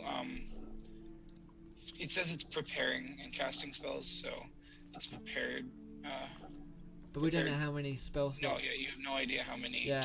So it is unplayable, in the sense that you can't actually. Okay, so it says preparing and casting spells, but then it says you instead draw from spells known. But there are no spells known. You don't know any spells. I feel like this is a work in progress. Yeah, well, if it's on the wiki, it's done. You know. Really? Well, I mean, that's the theory, right? Like. Okay, I don't know. I mean, you can help. Apparently, you can help by editing it. So maybe it's like one of those. Maybe it's the kind of wiki where you put ideas on and other people edit it with you, and you try and make it better, which in which case is fine. That's bad. I'm gonna be so tempted to come in here. Yeah. There's just so many bad stuff because fuck Bear Totem Barbarian. Yeah. I don't know how much further I really want to read into this because it seems so confusingly written, and I think I've made up my mind about it. Like it's not gonna win it back. Battle Mind from the D&D wiki, point variant 5e class. It's not one that you want to play. It's actually unplayable in the sense that you don't know how many spells are known, so you can't actually do it. I think that's the first time we've come to that conclusion. Yeah, I think that's the first class that we've ever found that you can't actually play. It's literally unplayable. So, yeah. Its wiki, everything on it is correct and factual. Just a thought of a cool class possibility, but it'd be hard to balance. A soulsmith can imbue items with whole, partial living souls. You do a ritual on yourself to imbue a weapon with part of your own soul. So you take like 1d6 away from your max HP and add it to your weapon's damage roll. That's interesting. You create Horcruxes? Yeah, Horcruxes basically. It's kind of interesting. I love it. Jamarco, send in the homebrew post, my friend. Shoot me a link. Yeah, I don't like the bad mine at all. I don't think we can even score it because you can't play it. Oh, it's a 1, unfortunately. Yeah, it's so to who sent us in? It was Jambi sent us in, and he asked, I saw a class I wanted to try, but I don't know if it's OP or not. Help. Yeah, don't play this one. There are other Battlemind-like classes out there. Try looking on Reddit on the. Yeah, or try the Psionic from 3.5. Try adapting that. Yeah. Or look at the Psionic. Singer. Yeah, look at the Psionic on the Unearthed Arcana, which is official, well, like semi-official D&D stuff. It's actually done by the game devs of 5e, so you know it's going to be okay at the very least. Thank you, Pandora. We'd love to, yeah. I want to roll a Battlemind Princess. We got a multi-class in the Princess.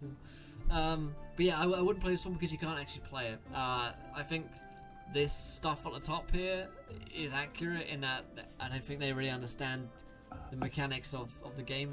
It's got these points and it's got the spell table, but it can't do the spell table. You know, it will give you a headache to try and run this class. For I mean, you could make it up, you know. Like, to be fair, you could make up the spells known, I guess. But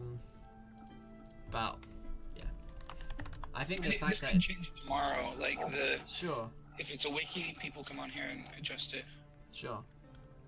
Alright, so let's have a look at this one then. So before you sent in, or you sent linked to me, the Forgotten One patron. Yeah, I've been thinking about playing a Warlock. And been playing a Warlock, yeah. Sure, alright, interesting. It'd be a bishop balance, yeah. I mean, that's the problem with classes, they're just so difficult to balance.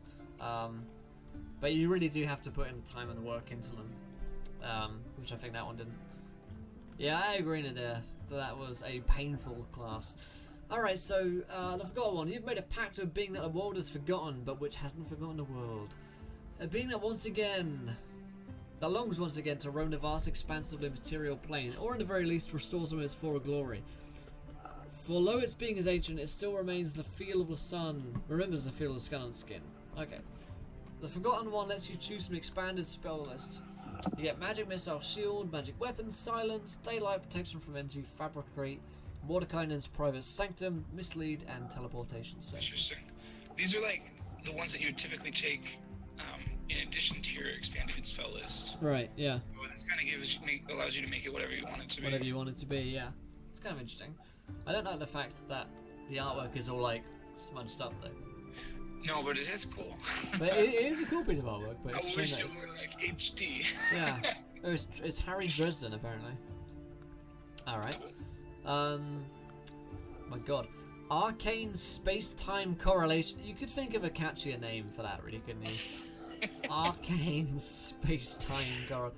Let me use my Arcane Space-Time Correlation. What the fuck? All right, first level.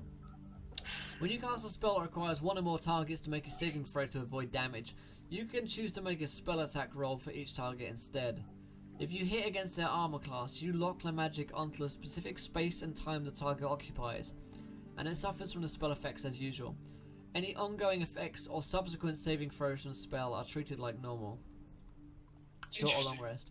Does that on average make it more likely that you'll create or like proc effects if you roll rather than them saving?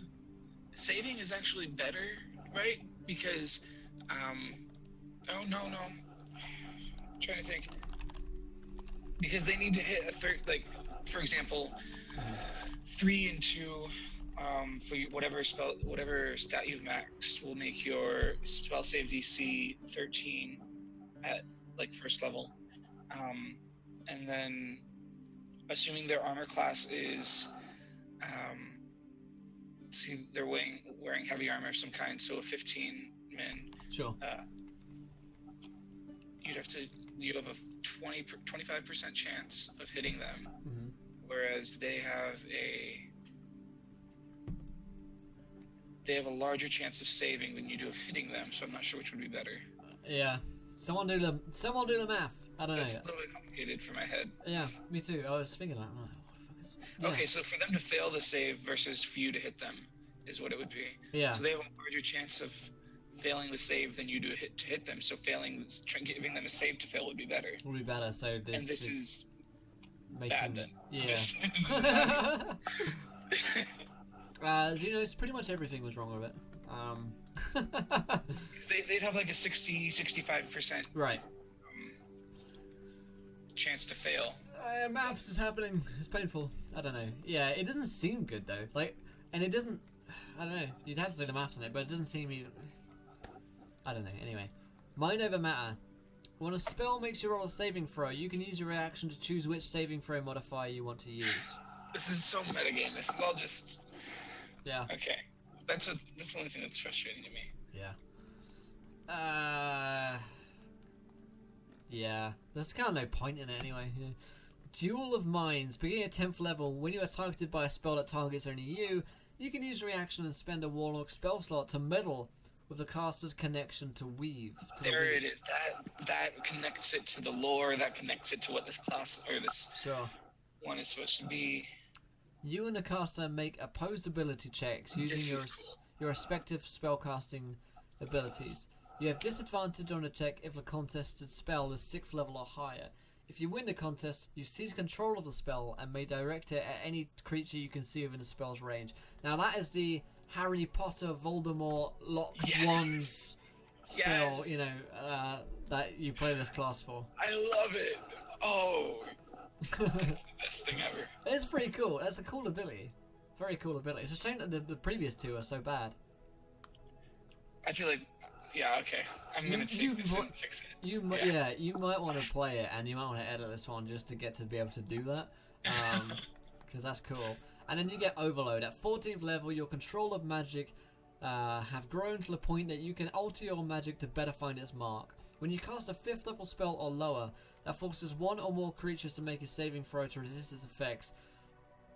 You can spend an additional Warlock spell slot to give a number of targets less slender or equal to your Charisma modifier disadvantage on their first saving throw made against the spell. Alright. I feel like this is still very metagamey, but it makes a little bit of sense. Like you amp up your spell. Amp up your spell, use an extra spell slot. Warlocks don't get a great deal of spell slots, right? Warlock spell slots are weird. They do like I haven't even gotten my head around them completely. I just know that they're different. Yeah, I wonder why they did that. Interesting. I need to step out. I'm sorry, I'm not feeling great. I'll be back in maybe 10 minutes. No worries, buddy. Sure thing. Sorry. I will mute that. Okay. Alright. Hope Phil feels better in a minute. I will carry on nonetheless. Yeah, this one doesn't seem very good. The Forgotten One... Arcane space-time correlation? Meh. Mind over matter? No. Duel of Minds super cool. And then Overload, kind of meh as well. I certainly don't think it's the coolest Warlock patron to choose from. It's certainly not the best, quote-unquote, Warlock patron to choose from as well. So, I don't really see why I'd play it. I wouldn't play it myself. It could be changed though, that's the cool thing about it. Like, if you, this mechanic here, this Duel of Minds is really good. Like I said, it's that cool like Voldemort moment in Harry Potter, like the locked ones that you totally go for. Like, wait, is Mordor not working? Mordor! Roll! Fuck me. There he is. Right, can we go back like 10 minutes? I got sidetracked by an audio post. Call, I give you a hamburger and it got real metaphysical. I entered the toilet. And fuck me, dude. That sounds impressive. Let me check the commander roll is working. And all spells are at max level available. Okay. Could just be a new ability for Warlocks. Yeah. I see what they're doing, you know. I see what they're doing, but it doesn't mean that I like what they're doing with the other things, you know. Wrong. Yeah, playing a Chronomance. Okay then, so let's have a look on. In fact, has there been any new Unearthed Arcana? Has there been anything new recently? I saw like the Ranger and Rogue, and we did that, but no new Unearthed Arcana. We were promised weekly Unearthed Arcana. Okay, comes out Monday, I think.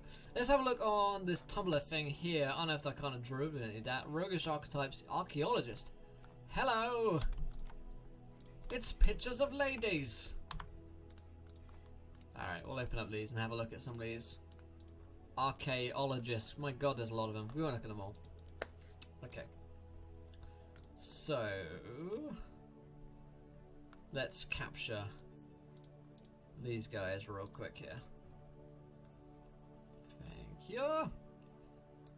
An archaeologist rogue. So like, full Indiana Jones, which I'm about. I'm all about that indie. I'm all about that indie life, guys. Okay, let's cap it like that. Okay then, so, archaeologist. Yep. So, these are archetypes, so you get them at 3rd level, as you would of any other archetype. Me Mensa. Scantily clad ladies, yay! How to get views on your homebrew. Alright, you get whip mastery. Hello! Now we're talking.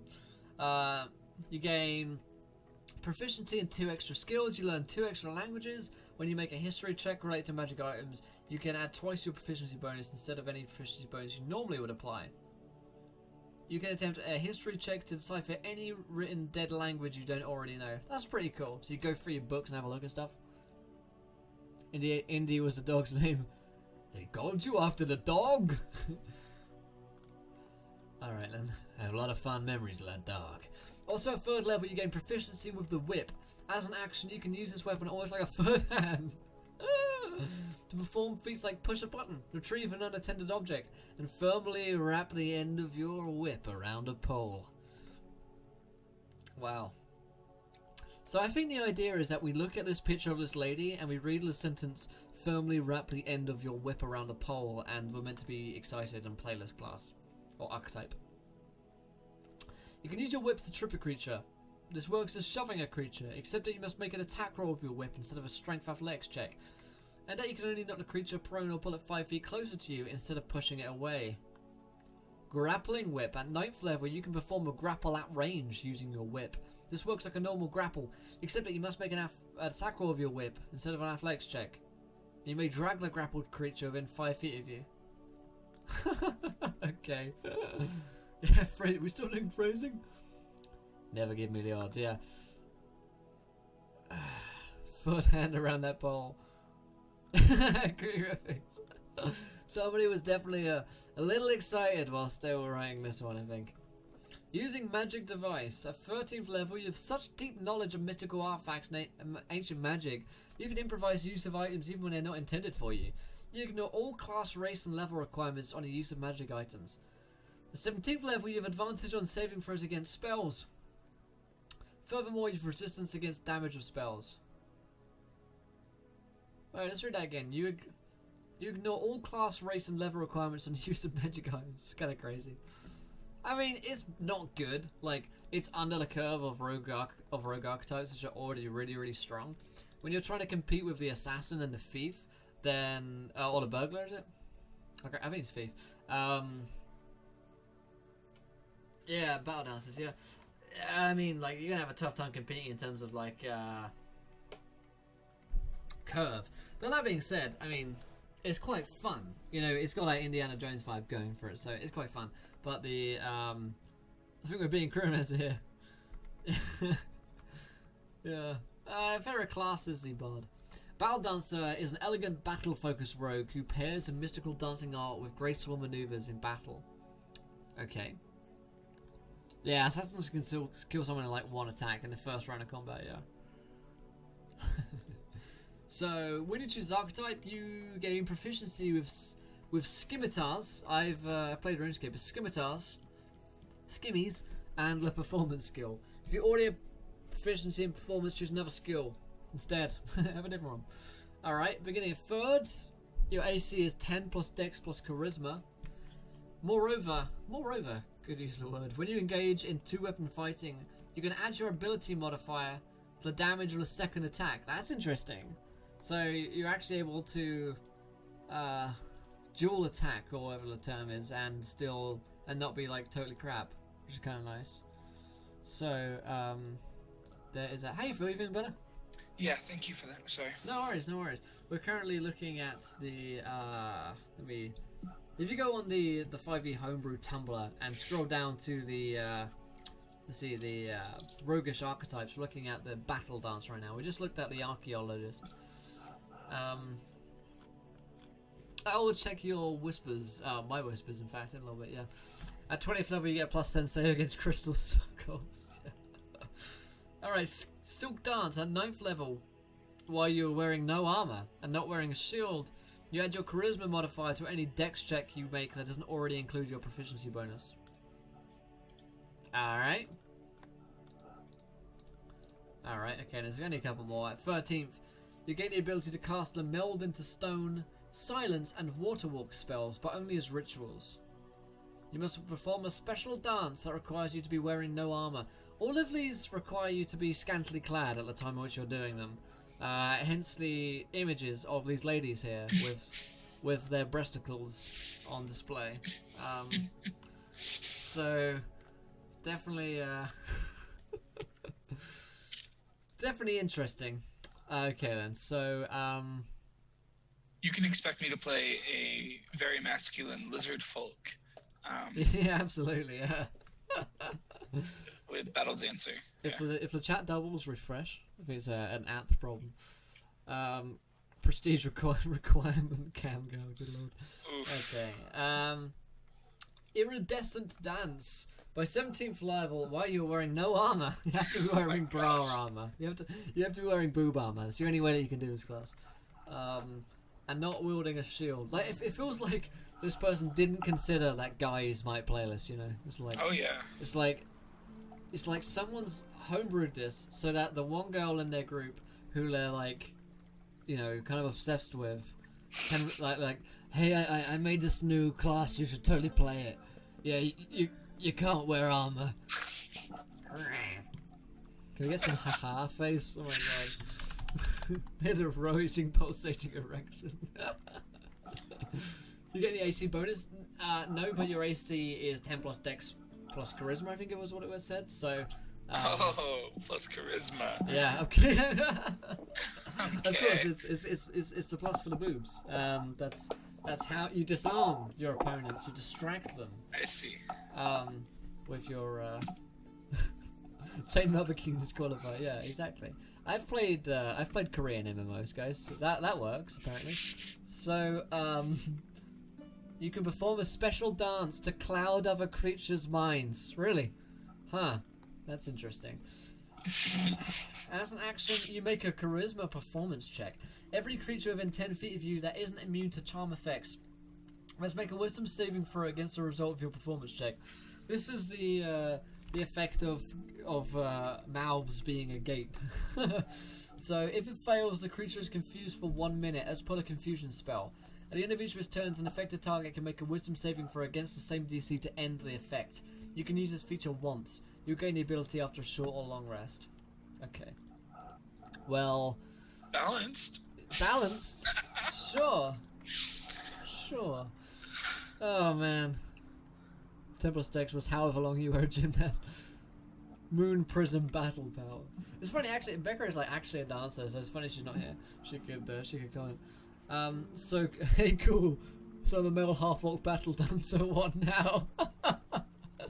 Playlist and grapple an opponent. Oh, they won't be able to survive. They won't be able to survive the onslaught. Oh my god. Okay. Night Stalker is a specialized mystic from the Dragonlance setting that is able to communicate with the dead. Kenda Night Stalkers possess all the traits of normal Kenda, however they seek out spirits and speak with them. Dragonlance. Okay, oh my god, this is spellcasting. Fuck me. Alright. You gain spellcasting and some cantrips and some spell slots and a high level, and you get spellcasting ability. All of this is standard stuff. These are the spellcasting chart is really weird. Yeah, the spellcasting chart is interesting. Cantrips known free, spells known free, first. So you don't get any second level until you are 7th level. That's kind of interesting. I guess you're rogue, so there's no like real. No real reason you can't have that, I guess. I'm not sure. Games, yeah. The animals can turn into a vibrating stick for 1 minute. Good lord. Alright, Aura of Innocence. At third level, you are constantly under the effects of sanctuary and protection from evil and good, but only against undead.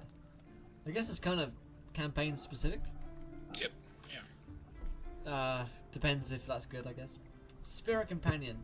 9th level, you can summon your Spirit Companion with a 10 minutes ritual. Companion stays with you until you dismiss it or it is dispelled. The Spirit Companion acts and functions like the Arcane Eye spell, except it can become visible and talk. You don't mentally receive visual information from your Spirit Companion, but it can verbally communicate to impart that information. At 13th level, you ignore all resistances and immunities to damage possessed by undead creatures. Alright. And ghostly manifestation. Hold on. At 17th level, your Spirit Companion can manifest with a stronger presence. As a bonus action, you can transform your Spirit Companion into a ghost for a full hour. You can use it once every long rest. It seems like... I mean, I don't know anything about this archetype from Dragonlance, but it doesn't seem good. In the sense that, I mean, maybe it really reflects the way which it plays out in a Dragonlance setting. But getting to do some cantrips and a couple of spells on a very limited spell table, plus being able to gain a companion seems kind of weird and not very interesting to me. I don't know. What do you think, Phil? It's like you're partnering with ghosts. Yeah. Doesn't feel very roguey. Sounds like a Patrick Swayze thing. Yeah. But you can put the snakes in someone's boots. That's true. Yeah, that is true. I don't really like the Night Stalker. I don't think feels kind of bad, man. And I don't really get the theme of it. But I haven't read the Dragonlance setting since I was like 12, so I don't remember what Night Stalkers are. All right, Poacher. They put their skills to use in the great outdoors to poach food. Alright. You gain proficiency in one of the following skills of your choice: animal handling, nature, or survival. At 3rd level, create snares and pits, not snakes. You can create simple pits, deadfalls, and snares, as well as mechanical traps constructed of natural materials. You can only create these kind of traps in natural environments. It's a little bit like the Saboteur class archetype that was shown to us. Possibly. I think that one developed more. I think that developed more, I agree, yeah. Creating a snare or pit requires 10 minutes of work, at the end of which you must use a dexterity, sleight of hand, or survival check. Use the result as the save DC for your trap, as well as the perception DC required to find it. Now that's an interesting way of doing that, actually. That's an interesting way of making that work. Yeah, I kind of like that. It still requires a lot of preparation. Yeah, it requires a lot of rolling as well, which, you know, if you put down 10 traps, you make 10 rolls, and then they have to make 10 rolls to spot them. You know, there's a lot of rolling going on. You can create a falling net or simple pit. Both are detailed in the DMG, but you use your trap DCs instead of the ones indicated there. You could also create a simple damage-dealing mechanical trap. This kind of trap deals bludgeoning, piercing, or slashing damage to the first creature to enter a 1.5 foot square area. 1.5 foot square area? It's just weird. How does that even work? Because squares are 5 feet, right? Yeah. That doesn't make any sense to me. 1.5 goes to 3, goes to 6. So I'm confused by that. Unless they make a dex saving throw. The damage depends on your rogue level. Okay, how does it depend on my rogue level? Does it tell me? Okay, it does. Trap damage at 3rd to 4th is 2d10, 5th to 10th is 4d10, 11th to 16th 10d10, fuck me, and 17th to 20th 18d10. Alright. I don't know about this, guys. So 1 hex, essentially. 1.5 feet. It's just bizarre. No. No one plays on 1.5 feet squares. You can't convince me that that's a thing. Or was it a 1 5 feet square? Maybe that's not what they meant. Is that what they say? Oh, it is a comma. It looks like a point. Oh my fucking god! It is. It's a 1 5 foot square, but the problem is there is no spacing, and from the distance that it's displayed on, it looks like a dot. Yeah, it's a 1 5 foot square. Okay, that makes fucking sense. Jesus Christ. I was gonna say, like, fuck me, like, what are they playing at? Alright, that makes a bit more sense. Let's zoom out a bit there. Okay. So, formatting, guys, is important, else I'd be playing on 1.5 foot squares. A 7.5 foot area? I don't even know. So, Natural Explorer. You gain a Ranger class feature of the same name with the following alteration. You choose additional... Oh, alright, this is out... I guess, yeah. You choose additional favorite terrain types at 9th and 13th level. I mean, Revised Ranger is just better. This is just... yeah, well, more than that, it's just a combination of existing things. Like Land Stride is Druid. And... Yep. Yeah, bad printing there, thanks for. Land Stride, moving through non-magical terrain. This is the Ranger thing. Sure, you have advantage on saving throws against plants that are magically created or manipulated to impede movement, such as those by the Entangle spell. High Traces, you and your group leave behind no tracks or other traces of your passage as per the Pass Without Trace spell. Sure.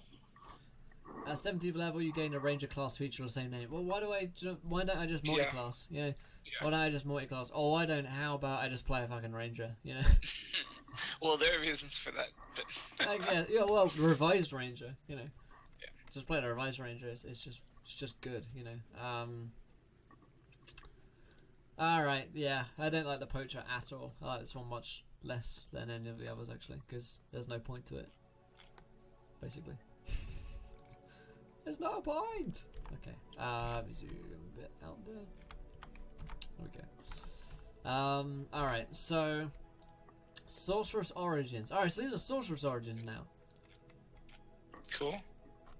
Alright, I'll take a look at these, I guess. Let's go for all of them. Sun and Moon Witchcraft. Your innate magic comes from a mystical connection of the mystical energies of the sun and moon. The sun and moon! Okay. Starting when you choose origin, at first you have two separate lists of spells known. A list of sun spells and a list of moon spells. Any spells from the schools of abjuration, conjuration, divination, and evocation is treated as a sun spell. Any spells from enchantment, illusion, necromancy, and transmutation are moon spells. Oh no. The spells known column of the sorcerer table shows how many spells you know for each list. Okay. I don't know why you're going to complicate something so much. I know, I'm starting to actually get a headache from the complications that these classes enforce for seemingly very, very little reason. Dual casting. You can only ever access one of your list of spells known at a time. You choose which of your list is active when you finish a short or long rest. Okay. Why? Immediately after... I don't even know what a spell list is, actually. Maybe it's at the very end of this... No, there's no... There are multiple prepared spell casting classes. Yeah. So this is just... Yeah. So you don't there isn't actually a table for the list. You have to put the table together yourself based on looking through which sorcerer spells are available to you and then either putting them into a sun or a moon category, which is an extra thing that I don't like about it. Alright. Immediately after you cast it, you'd think like the very least you could do is actually add which spells are sun, which are moon. Alright. After you cast a sorcerer spell at first level or higher, you have to roll a d6. On a roll of a 1, your list of sun spells if it's day, or your list of moon spells if night becomes active, assuming if it isn't already. On a roll of a 2, you switch your current active list from sun to moon or vice versa. You can cast a spell from your inactive list of spells known if you spend the same number of sorcery points required to create a spell slot of the level you're using. Oh my god. Why is everything so hard? I think the list thing is kind of cool, but it's weird. I don't know if I think that's cool. Like letting the dice determine what spells you can cast is. I don't mind that. Yeah, I don't mind that idea. Like of that. I just don't know if I like the whole list idea in the first place. Oh yeah, you can use the Grimoire Shock Fan, or you can use, I can't remember what other site, like Tome or something like that. But like spells are difficult enough as it is, you know. Like spellcasting stuff is, on a whole, is like a fucking pain in the ass anyway. All right, sun's eyes and moon's eyes. A 6th level, while your list of sun spells is active, you can see magical auras as per the detect magic spell. While your list of moon spells is active, you can see normally in darkness, both magical and non-magical, to a distance of 120 feet. Okay, so you always get detect magic, basically. Which is good. Yeah, I agree. I agree, Tiff. Who can even keep up with it is the question, yeah. Like that, seems like it would be too much like micro to be worth the expanded spell list. Is the argument, I guess. Alright, at 14th level, whenever you cast a spell that deals damage, you can spend 2 sorcery points to change its damage type to radiant damage, or necrotic damage if it's moon. So radiant if sun, necrotic if moon. In addition, whenever you cast a spell of 1st level or higher, you can choose to increase or decrease the lighting conditions 90 feet around you by 1 step. This effect lasts upon the start of your next turn. There's no point in that. It's neat, I guess. Sure. Very fringy, so you're not going to be using that. No, you get dark vision of moon to take magic with sun. Oh, who even gives a shit? This thing is crap. I don't like it at all. At 18th level, whenever you roll a d6 because you have dual casting ability, you can roll twice and use either number. Okay, additionally you gain resistance to radiant damage whenever your list of sun spells is active, and resistance to necrotic damage whenever your list of moon spells is active. I dislike this one strongly, actually. Sun and moon witchcraft. I don't like this sorcerer's origin. It's like way too complex than it needs to be. I don't know what to say. Yeah. And it's not like cool enough to pull it off, you know. Yeah. The concept isn't strong enough to carry the like crappy mechanics. Is it just me or these characters starting to sound like porn stars? I think it might just be you. I don't know. Yeah, Sun and Moon I would never play. I mean, if someone was so masochistic enough to want to play this in a game, I guess I'd allow it, because it's not ridiculously powerful. You know, it's not like, oh man, this is broken. It's just, oh god, this is boring. You know, kind of a little bit pointless. I give it a 2. I give it a 2. I'd give it a 4. But yeah. That's fair. Arcane Traditions, okay. School of Arcane. And guys, if you do want to send yours in, then we're happy to take a look at works in progress as well as finished works of art as well. That would be thrilling.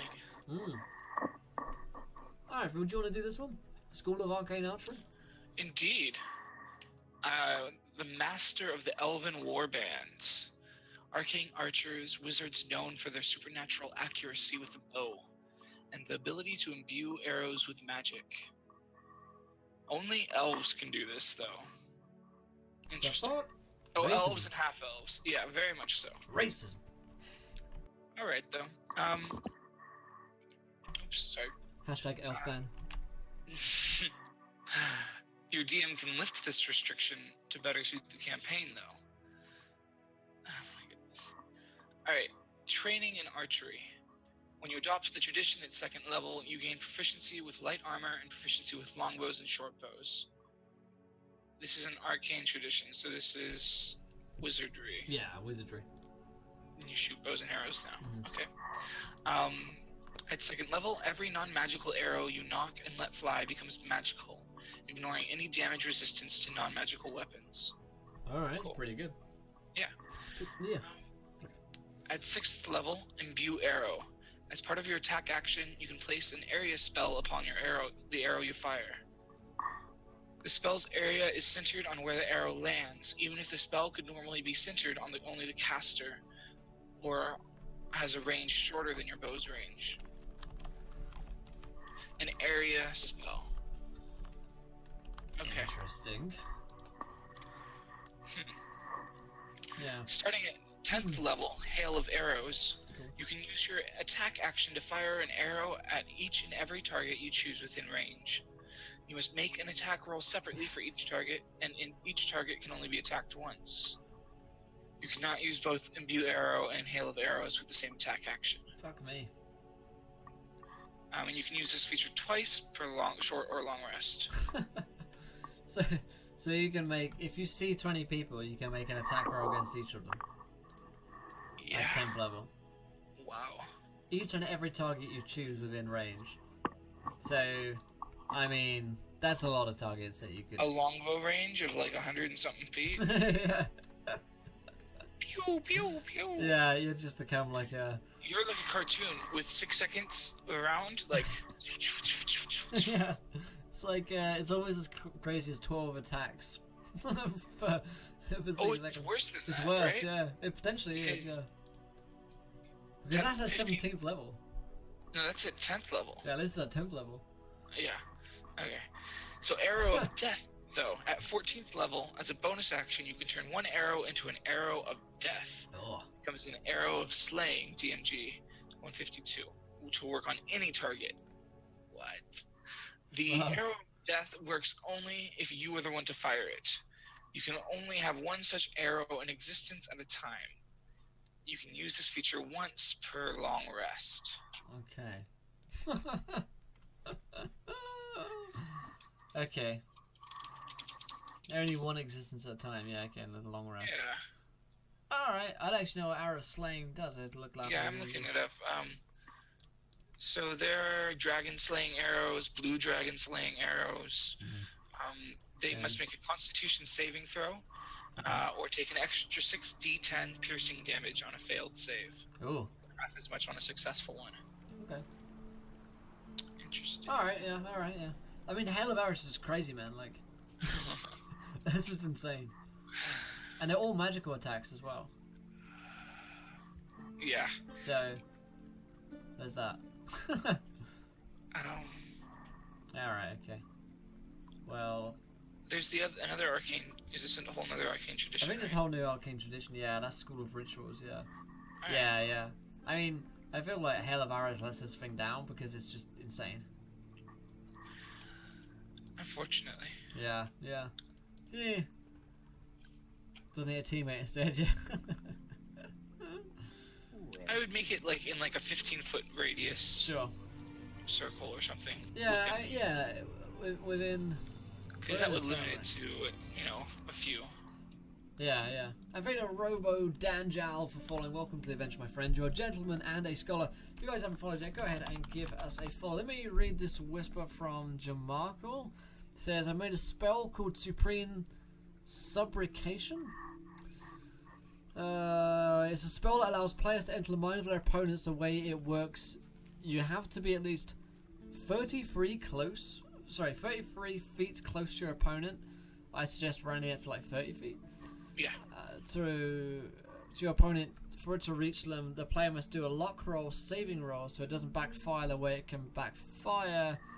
It could blow up in your face. You need spellcast level 2 to successfully do the spell. If you get a roll over 16, you've successfully done the spell. If you don't have spellcast level 2, it's 18. Okay, so the DC goes up to 18, I think. You can use the spell to enter one opponent's mind.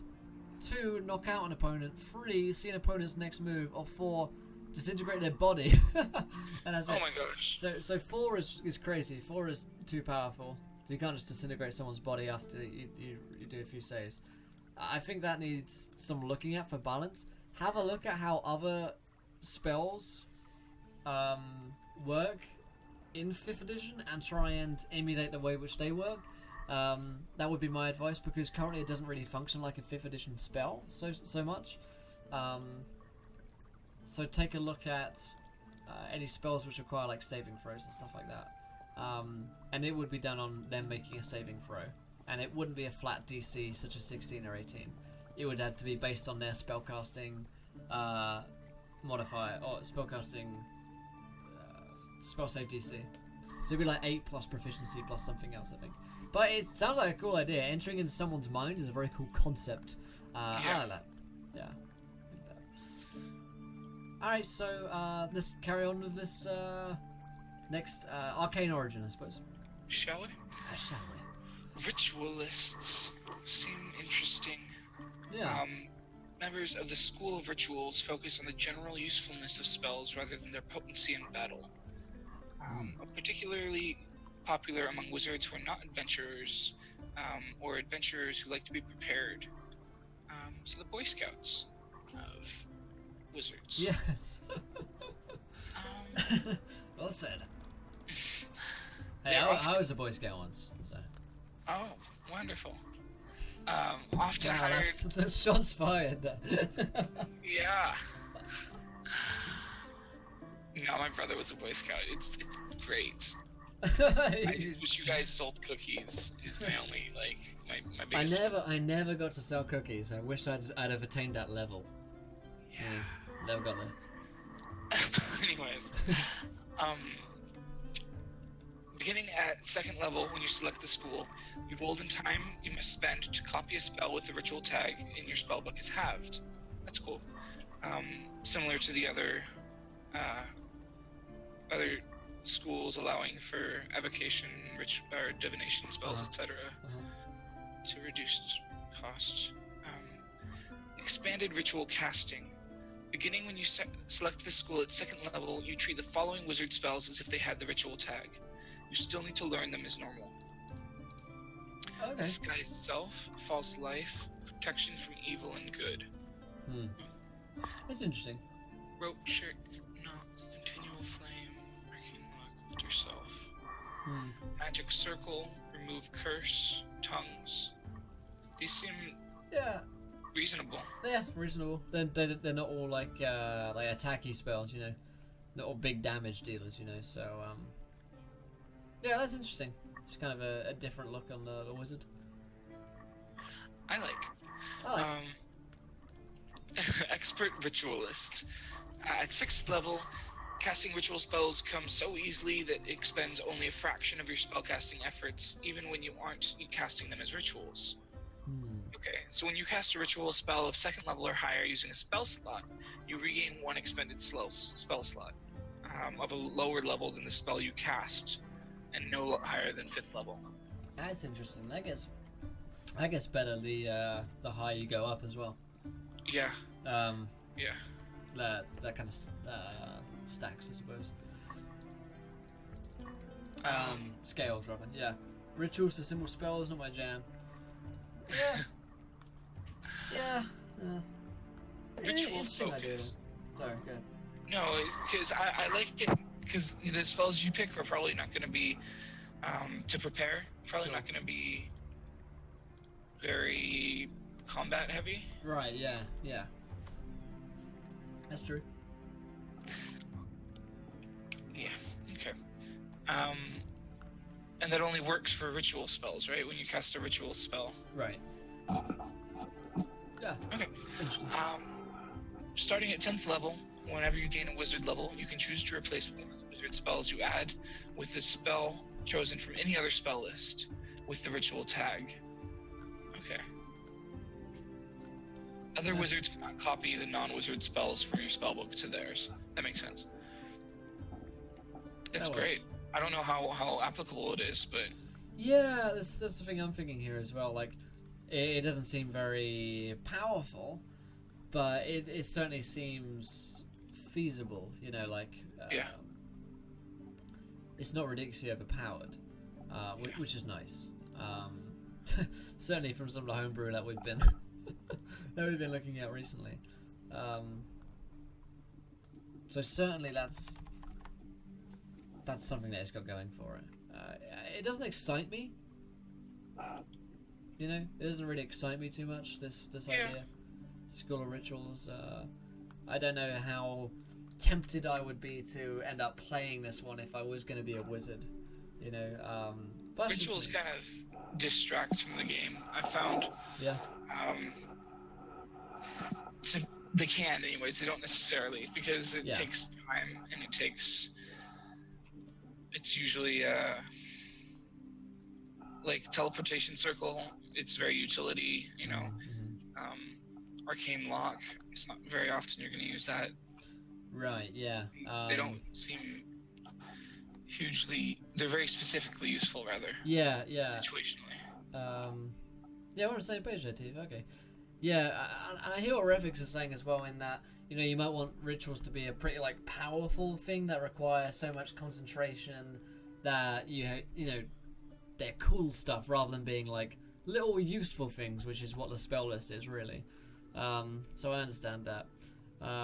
Reminds me the way scholarly mages worked in the Elizabethan era campaign setting, where all spells had longer casting times due to the rituals involved. That's interesting. Yeah, it's not broken, is the thing, you know, and that is something which is very important when it comes to homebrew stuff. But at the same time, it's not very sexy, you know. It's kind of like there's this weird like play off between like how cool and sexy class is and how like balanced it is, and usually people are on the side of like, oh, it's really cool, it's really sexy, you know, and you're like, all right, that is pretty cool, but you know, it just can't work in the game. So I don't mind the fact that they've gone a little bit like plain on it, I suppose.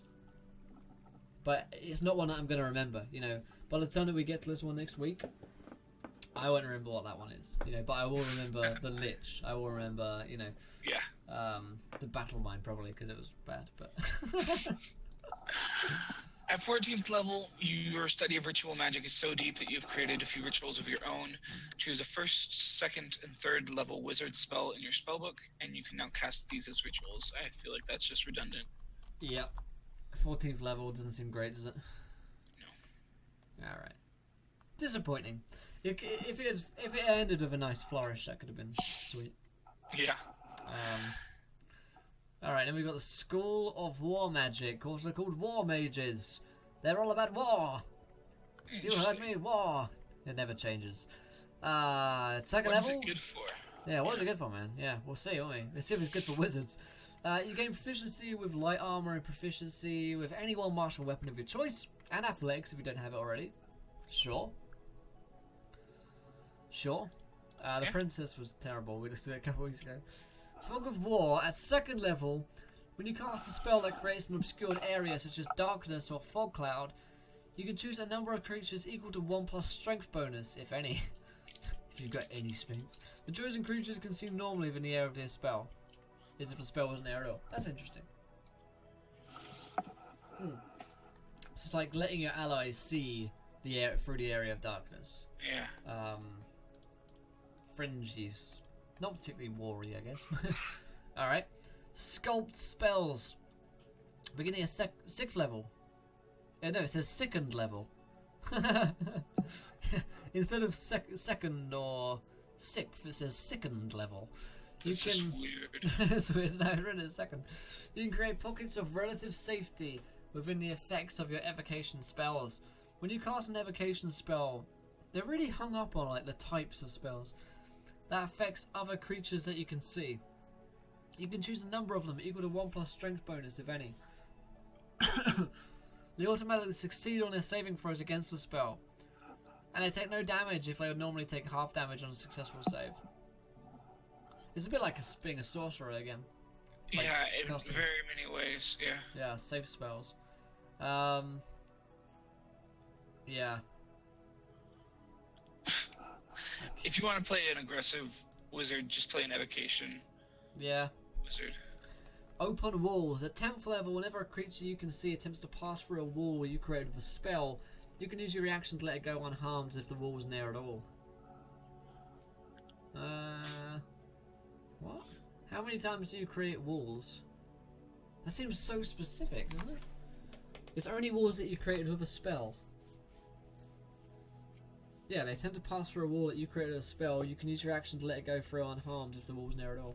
Are there many uses of walls? There's like like you're a 10th level wind wizard? wall, there's like ice wall, firewall. Yeah. It's so bizarre. It does seem pretty oddly specific there. Okay. Distraction expert. At 14th level, you become a master at disrupting concentration. Other spellcasters have disadvantage on Constitution saving throws to maintain their concentration when they take damage from you. It doesn't seem very war-y at all, does it? No. Yeah. Seems more like disruptory. Wonderwall. Yeah, I guess I do think that last ability is kind of cool. Yeah. I guess it's fine. They would be better for like a disruptor type theme though. Yeah. Whereas this feels much more Trump war. Am I right? Yeah. this doesn't seem very kind of like when they describe like war. You're like, ah, cool. They're gonna be doing some cool fiery, damagey sort of stuff, but instead you're opening up walls. If you could, following the Disruptor trail, if you could sculpt your enemy's spells, AoE spells, as like a reaction, spending a spell slot or something, that would be a cool. Cool change. use. Yeah. Yeah. Overall, I'm not a huge fan of this. No, definitely not. School of Wool. Welcome to the School of Woolcraft. Hogwarts. School of Warcraft and Wizardry. Yeah, I'm not a huge fan of this one, honestly. Or indeed many of those from the creator of that particular set of homebrew stuff. So, sounds more like a focus on AoE spells. Yeah, I agree on that, Blue Jello. I agree on that. Yeah. My God. It's getting so fucking cold in my room right now. I will build a wall. You've activated my trump card, indeed. Yes. Oh boy. Oh boy. So, yeah. Bit disappointing, really. But there you go. That's homebrew. That's looking at homebrew for you. You're bound to find more bad things and the occasional gem in the darkness there. Hope you're feeling better. I was for just a minute, and that pun just, I'm gone. Yeah, deceased.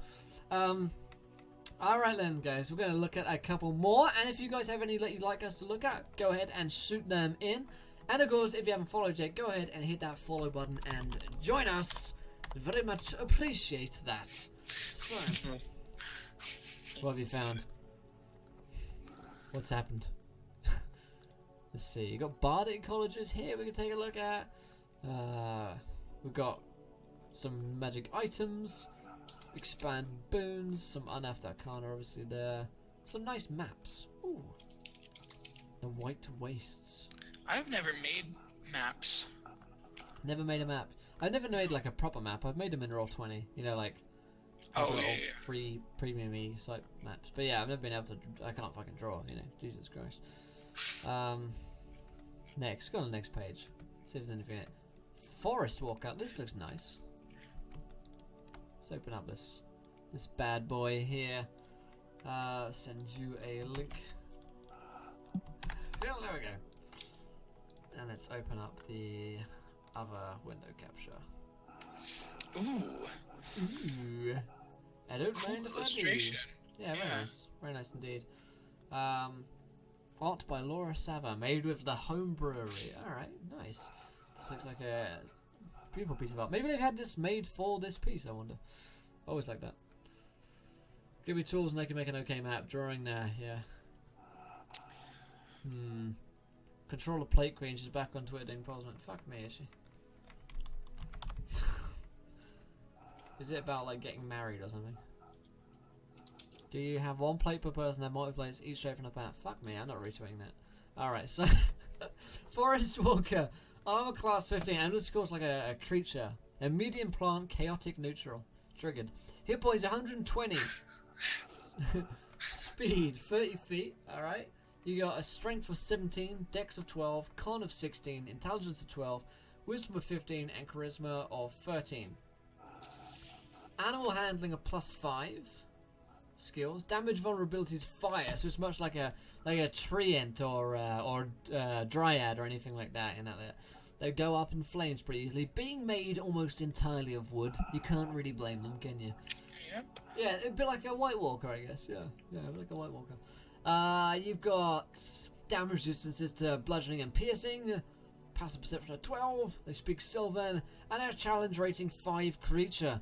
So, we really don't look at many monsters during this, so we don't have a great deal to compare it to, other than the things that I use off the top of my head. Alright, science sounds good, Scotsman. Yeah, yeah, we'll see. We're not experts at balance when it comes to this, is what I'm saying, whereas of the classes and races, we've got a bit more experience, I suppose. Alright, so environmental resistance. The Forest Walker has advantage on saving throws against non-magical hazards and effects. Sure. It's got forest camouflage, so it gets stealth checks at advantage made to hide in wooded terrain. Ooh. That's pretty nice. You can see why, due to that picture there, yeah. Reactive. For each branch the Forest Walker can attack with beyond one, it gets an extra reaction that can be used only for opportunity attacks. Huh. Cool. Kind of interesting.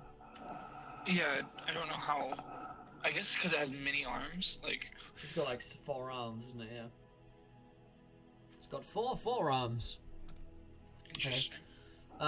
Speak with beasts and plants, sure. The Forest Walker makes 4 branch attacks with multi-attack, so it certainly is going to pack out the attacks. 4 attacks, too many at challenge rating 5 for a standard creature. It's 2d6. It's the grapple, I think, that's gonna make it. Oh yeah. Okay, so it's a +6 to hit with 4 of these. Reach 5 feet. Okay. Yeah, that's another way it could have been crazy if it was 10 feet of reach. If I were making this, I would make it with 10 feet.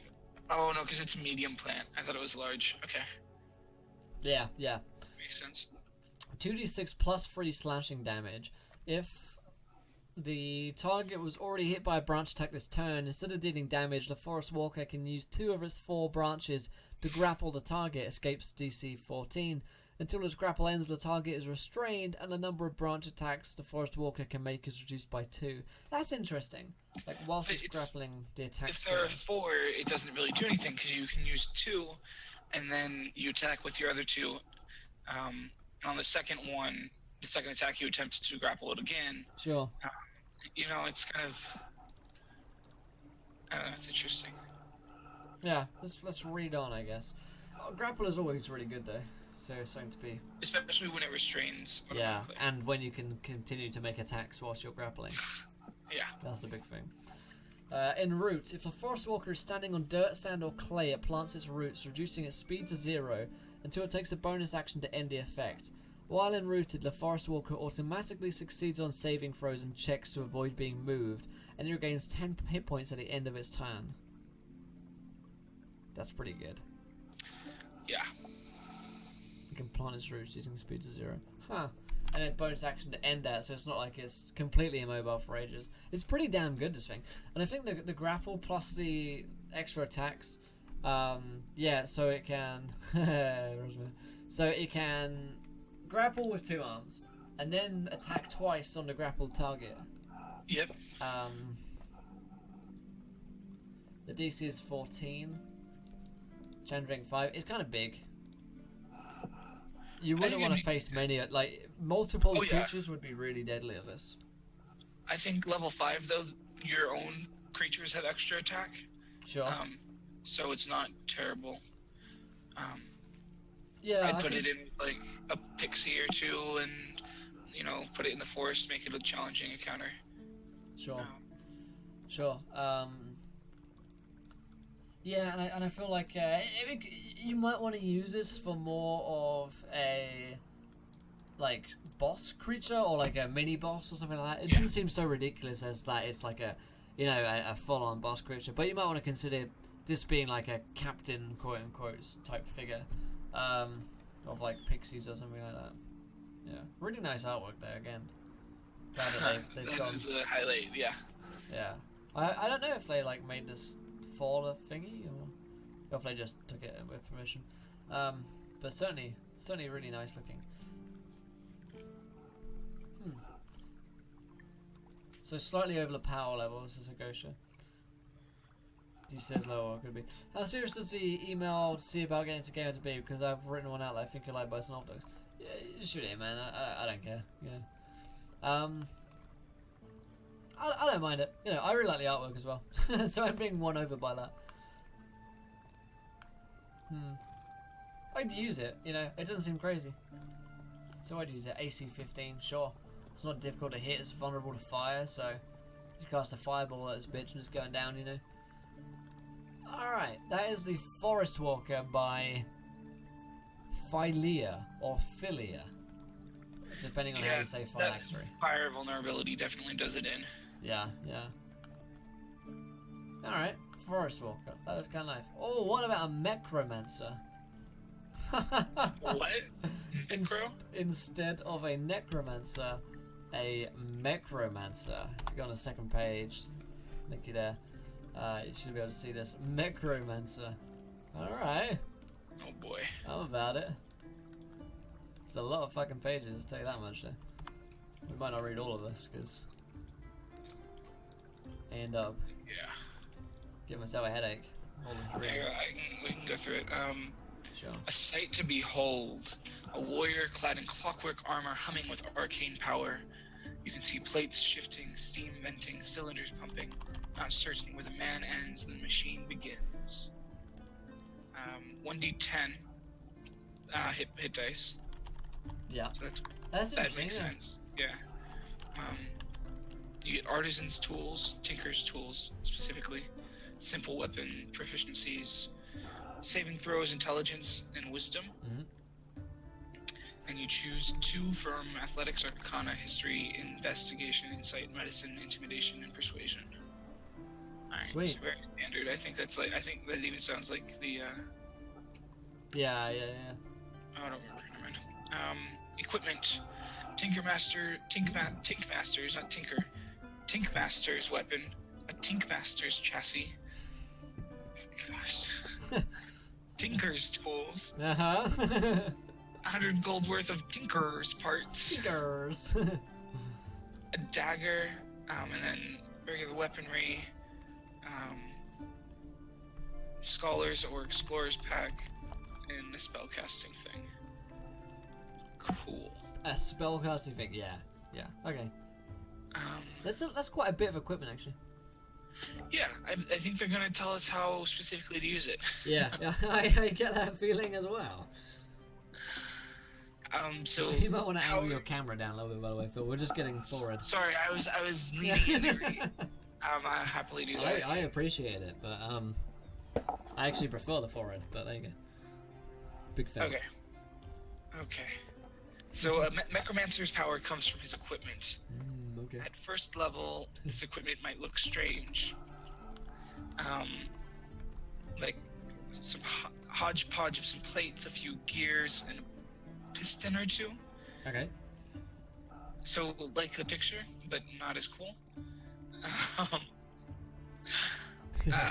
But a necromancer's growth can be seen by his armor. What was once a mess of mechanical contraptions becomes a cohesive technological masterpiece. All right. Promising. Very promising.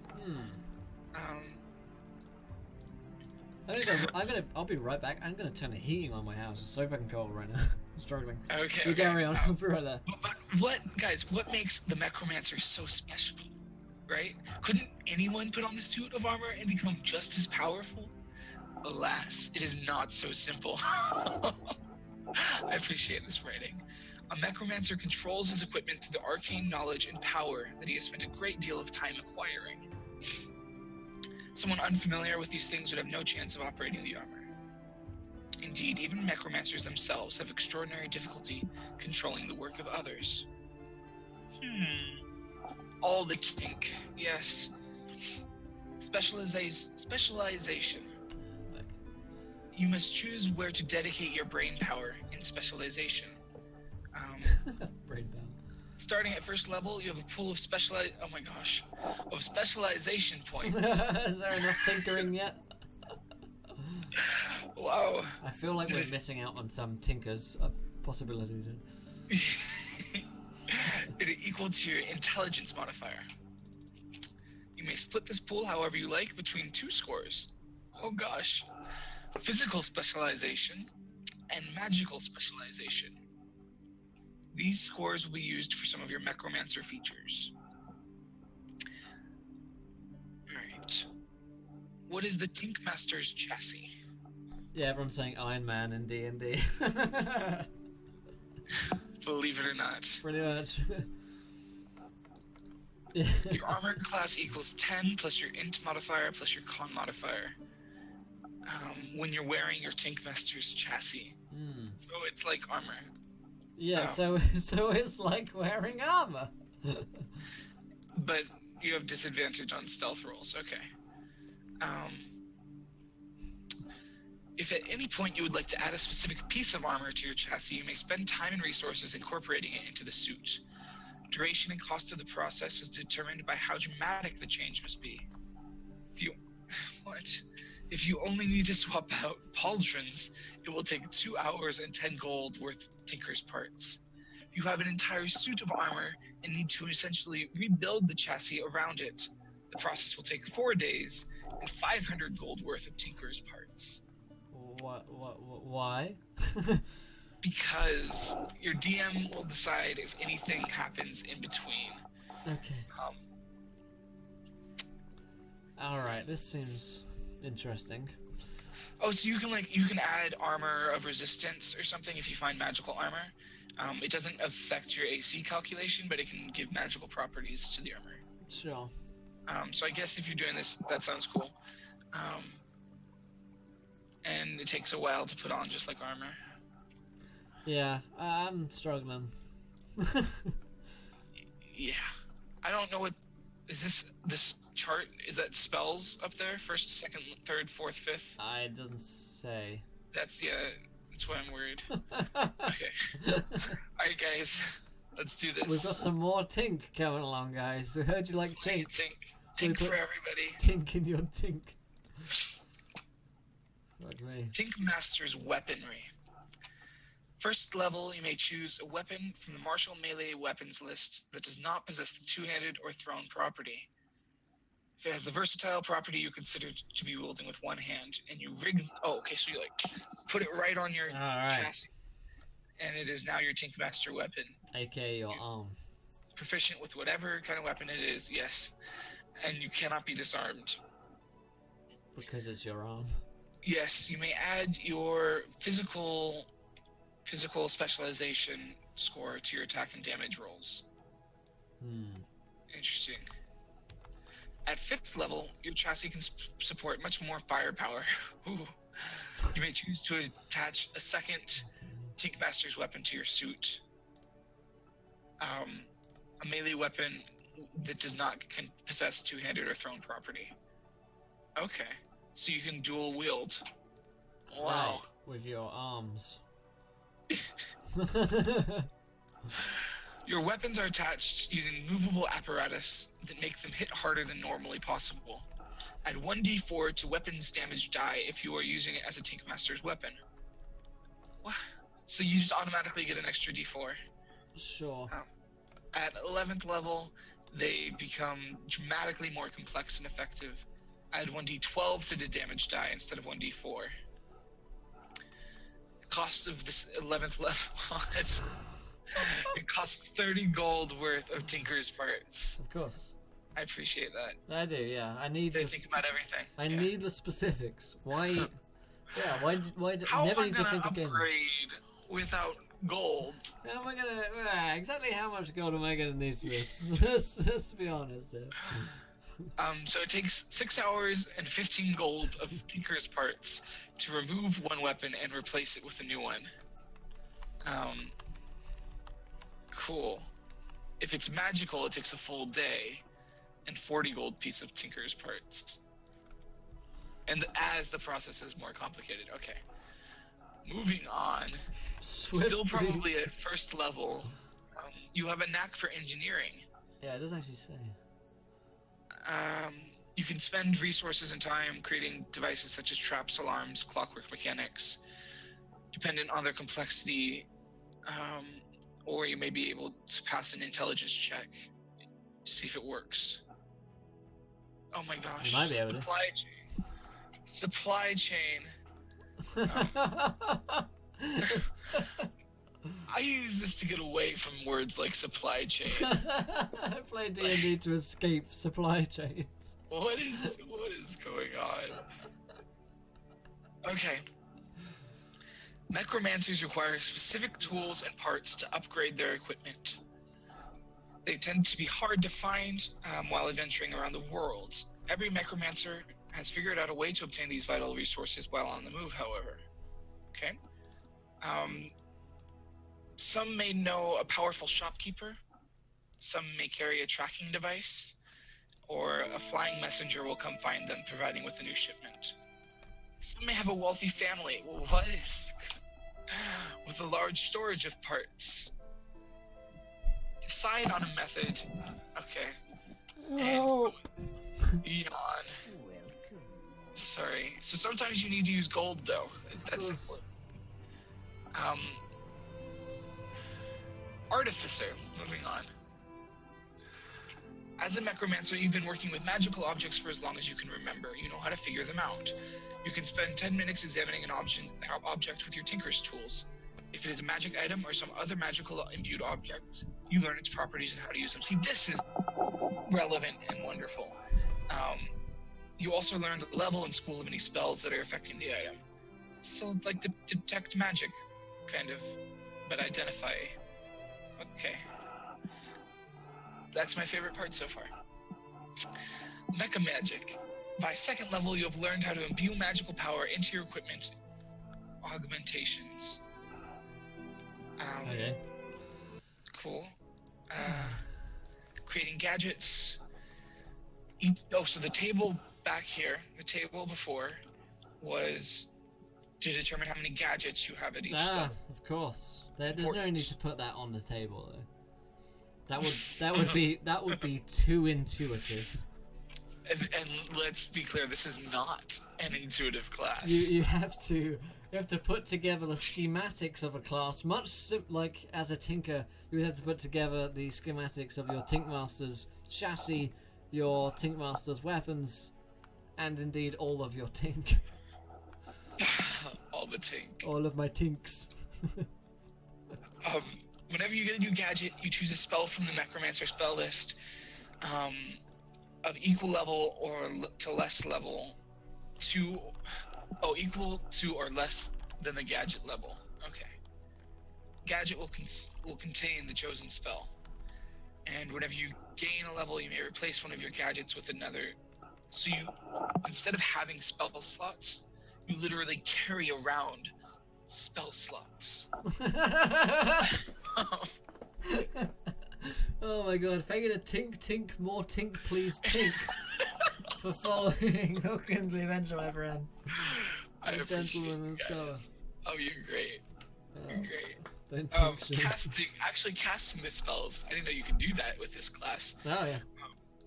Well, that's because you haven't been paying attention, Phil. This is, by the way, we've only just starting to hit level 2. Like, we've had 1, 2, and at the end of page 3, we're getting to level 2. Fuck me. Necromancy is very different than other spell casting. It's very complex. You wouldn't understand it, okay? Not for simpletons like you. Honestly, you wouldn't understand it. Necromancers do not chant incantations or read from a book. Instead, they spend time beforehand tinkering magical devices. Of course they do. New devices on the battlefield. That sounds cool. Yeah. At any time, you may expend a gadget, cough spell slot cough, and cast the spell that it contains. While casting, you ignore all the components listed for the spell, only perform the somatic component. Alright. You can upcast even with them. The spell is cast at the level of the gadget. Okay. Inspect the gadget. But it seems like you have to plan ahead if you want to upcast. Like you have to put a level 1 spell into a level 2 gadget. Well, you need to do your thinking. Tinkering. You really need to think about it. No, I see what you did there. I am impressed. This is what this class has done to me. Yeah, I need coffee. Yeah. That's accurate. I need Okay. painkillers. You regain all expended gadgets, cough spell slots, cough after a long rest. Okay. Cool. Okay. Now we learn what our spellcasting ability is. Ah! Intelligence, by the way. And you have emergent. Excuse me. Fuck me. You know, this artwork is from Conceptopolis. These guys just like, they sent me a message recently about looking at the Kickstarter. That's funny. Hope is better than this. Well, you know what? The artwork is good, so That's true. I The give artwork them is the good, benefit so of the doubt, yeah. no, Unless they're the same people somehow. maybe. Unlikely. Most people Yeah. just steal it. Emergency power costs 10 gold worth of Tinker's parts. So this is like, I guess, as a wizard, also you would be keeping track of gold a lot. Yeah. Here you keep track of gold a lot more. Because that's fun. Yeah, totally. That's why I play the game.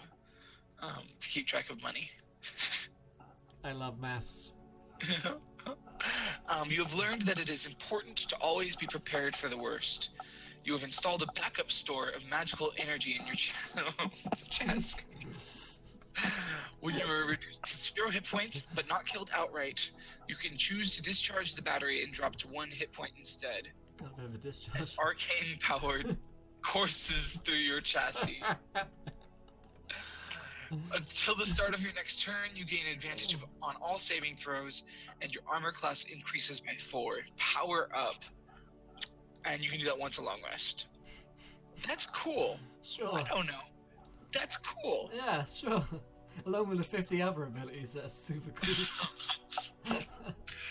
Necromancer archetype. Oh gosh, there's gonna be archetypes. You can be unstoppable, immovable, or unknowable? Question mark? Literally? Literally. Unknowable. Literally unknowable. Like, this is what this class is. They've summed it up in one big... What in one sentence, it's literally unknowable. I know which archetype I'm gonna be though. Like, I don't think we'll go over all of them, but we're definitely gonna look at Oh yeah, unknowable. we're looking at literally unknowable. Stealth mode. Okay. At 3rd level, you can go into stealth mode. Low-powered, quiet state. You can use an action to go there. You go into sleep mode. But you can't use spells when you're in stealth mode. Okay. You no longer have disadvantage on stealth checks. Cool. Interesting. Ability score improvements. You mean they haven't changed the basic mechanics of the game? Wait. They were broken mechanics. I want them changed immediately. Hydraulic joints.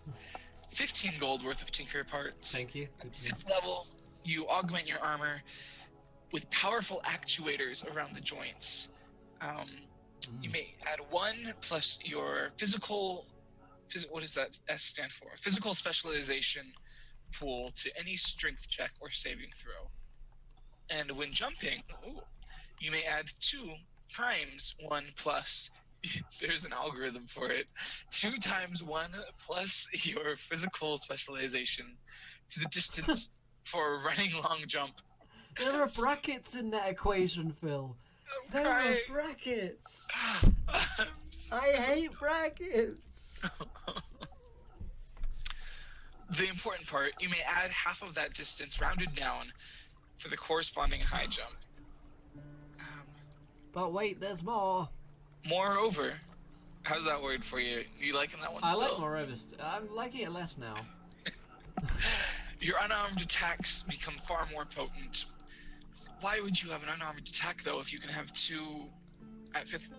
No. Don't question this, Phil. This is unknowable. I'm not doing that. Versatile gadgets. 125 gold worth of Tinker's parts. At 14th level, that will be like a drop in the bucket. You have figured out how to add greater nuance and flexibility to your gadgets. Oh, good. All gadgets of 4th level or higher, and 1 3rd level gadget can now contain 2 spells, so you double your spell slots at 14th level. Wow. Or no, you don't. You double your spells known, essentially, or your spells prepared. Cool.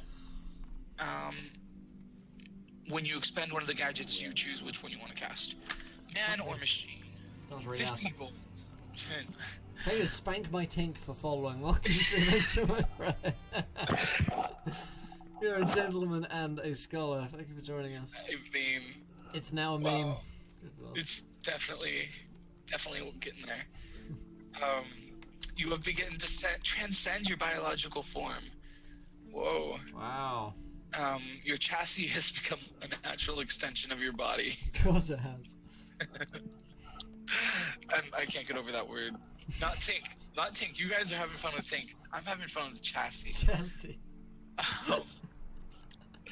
Problems you have with muscles or joints. Problems you have with muscles or joints can be solved with the right application or mechanical genius. Lube. They're like, that's the guy who was writing this was like, wait a minute, but I'm gonna get flooded with questions about what happens with the joints. Like,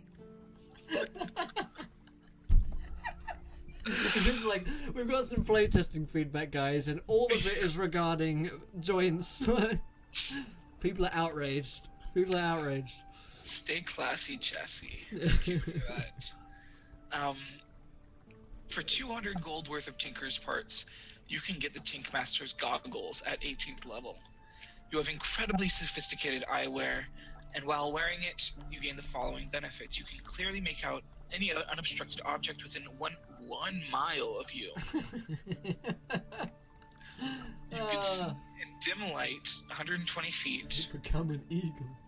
You have advantage on intelligence checks and saving throws against visual illusions. And out to 10 feet, you can see in normal and magical darkness. And you can see invisible creatures and objects. And you automatically detect visual illusions and automatically succeed on saving throws against them. And you become a chassis. You're already a chassis, my friend. Okay, so we're gonna skip the most of the archetypes. Thank you. Oh wait, no, unknowable. It's TBD. No! I know. No! But immovable is the tankier version. Wait, for, Well- for unstoppable, you get headlights and jump jets and rocket fist. Whoa! Why did you get a rocket fist? What happens at 20th level? 20th level, your overdrive. As an action, you may enter overdrive for a minute. Movement speed, jump, jet movement by a 50% increase. When you take the attack action, you may take a third attack with either weapon, and all of your gadgets that contain spells have a casting time of 1 action, now have a casting time of a bonus action. That seems balanced compared to... Yeah, sure. I'm Sure. done. I'm so That done. was fun. Yeah, Not gonna that was Tinky. That was free Tinky. Get Tinky, guys. Get Tinky. Stay Tinky. And of course you get extra spells with this. Yeah, sure. Turbo spell. Unstoppable. Fuck me. Hello, sweetie. That rocket fist, though. Yeah. Oh, don't you know it? Don't you know it? Well, this was the Macromancer, which seemed like a fun and interesting concept and turned out to be a living nightmare of a homebrew class. Advice for those of you homebrewing at home or who are looking to play a homebrew class or allow one of a homebrew class to be played in your game. Don't play this one. Don't play this one, first of all. And anything which is this amount of text and this complex and says Tinkmaster or chassis this amount of times should be avoided at all costs. No, those were not the problems with it. Those were the beautiful parts Those of it. those are the beautiful parts. Oh my goodness, guys. We need an arbitrary number, Phil. 10, obviously. 10 out of 10. Mm-hmm. Would tink. Would tink again. 10 out of 10, would tink again. You heard it here first. Oh my god, Tink Hub. Tink Tube, oh my god. Oh my god, guys, that was quite a beautiful highlight, flourish to finish off this homebrew and review session. But fear not, because we're coming back in a couple of minutes' time to the Dungeon Master's Workshop. Yeah, we're going to continue tinking. And Rem is going to be here as well. There's a space room here, look. And he's going to be hanging out with us, and we're going to be answering your questions. We're going to be answering your questions about D&D5E. So if you have questions about it, could be homebrew, it could be how to play, it could be anything about your game, your players, or scenarios, situations. We always get through a ton of questions, so hopefully we'll get to yours as well. And I've got a few left over from the Matthew Mercer interview extraordinaire thingy, so I will get to those as well. So if you did enjoy today's show, please do let us know, and of course go ahead and hit that follow button and join us to watch more of these shows. I have a question about Shouties, I'm sure you do. Faded Master Bob. Okay, I have all the answers. Oh Watch yeah, it. Phil is the man that you want to talk to. Faded Bob for following, you're a gentleman and a scholar. We're going to go on a 10-minute countdown, and I believe Phil's going to be back with me along with Rem this week, so we're going to have the old AAA team on it today, so plenty of opinions, plenty of questions. Start getting them in, and I'll put them into a document, which I will share with you guys. So, we'll see you in 10, guys, and until then, keep thinking.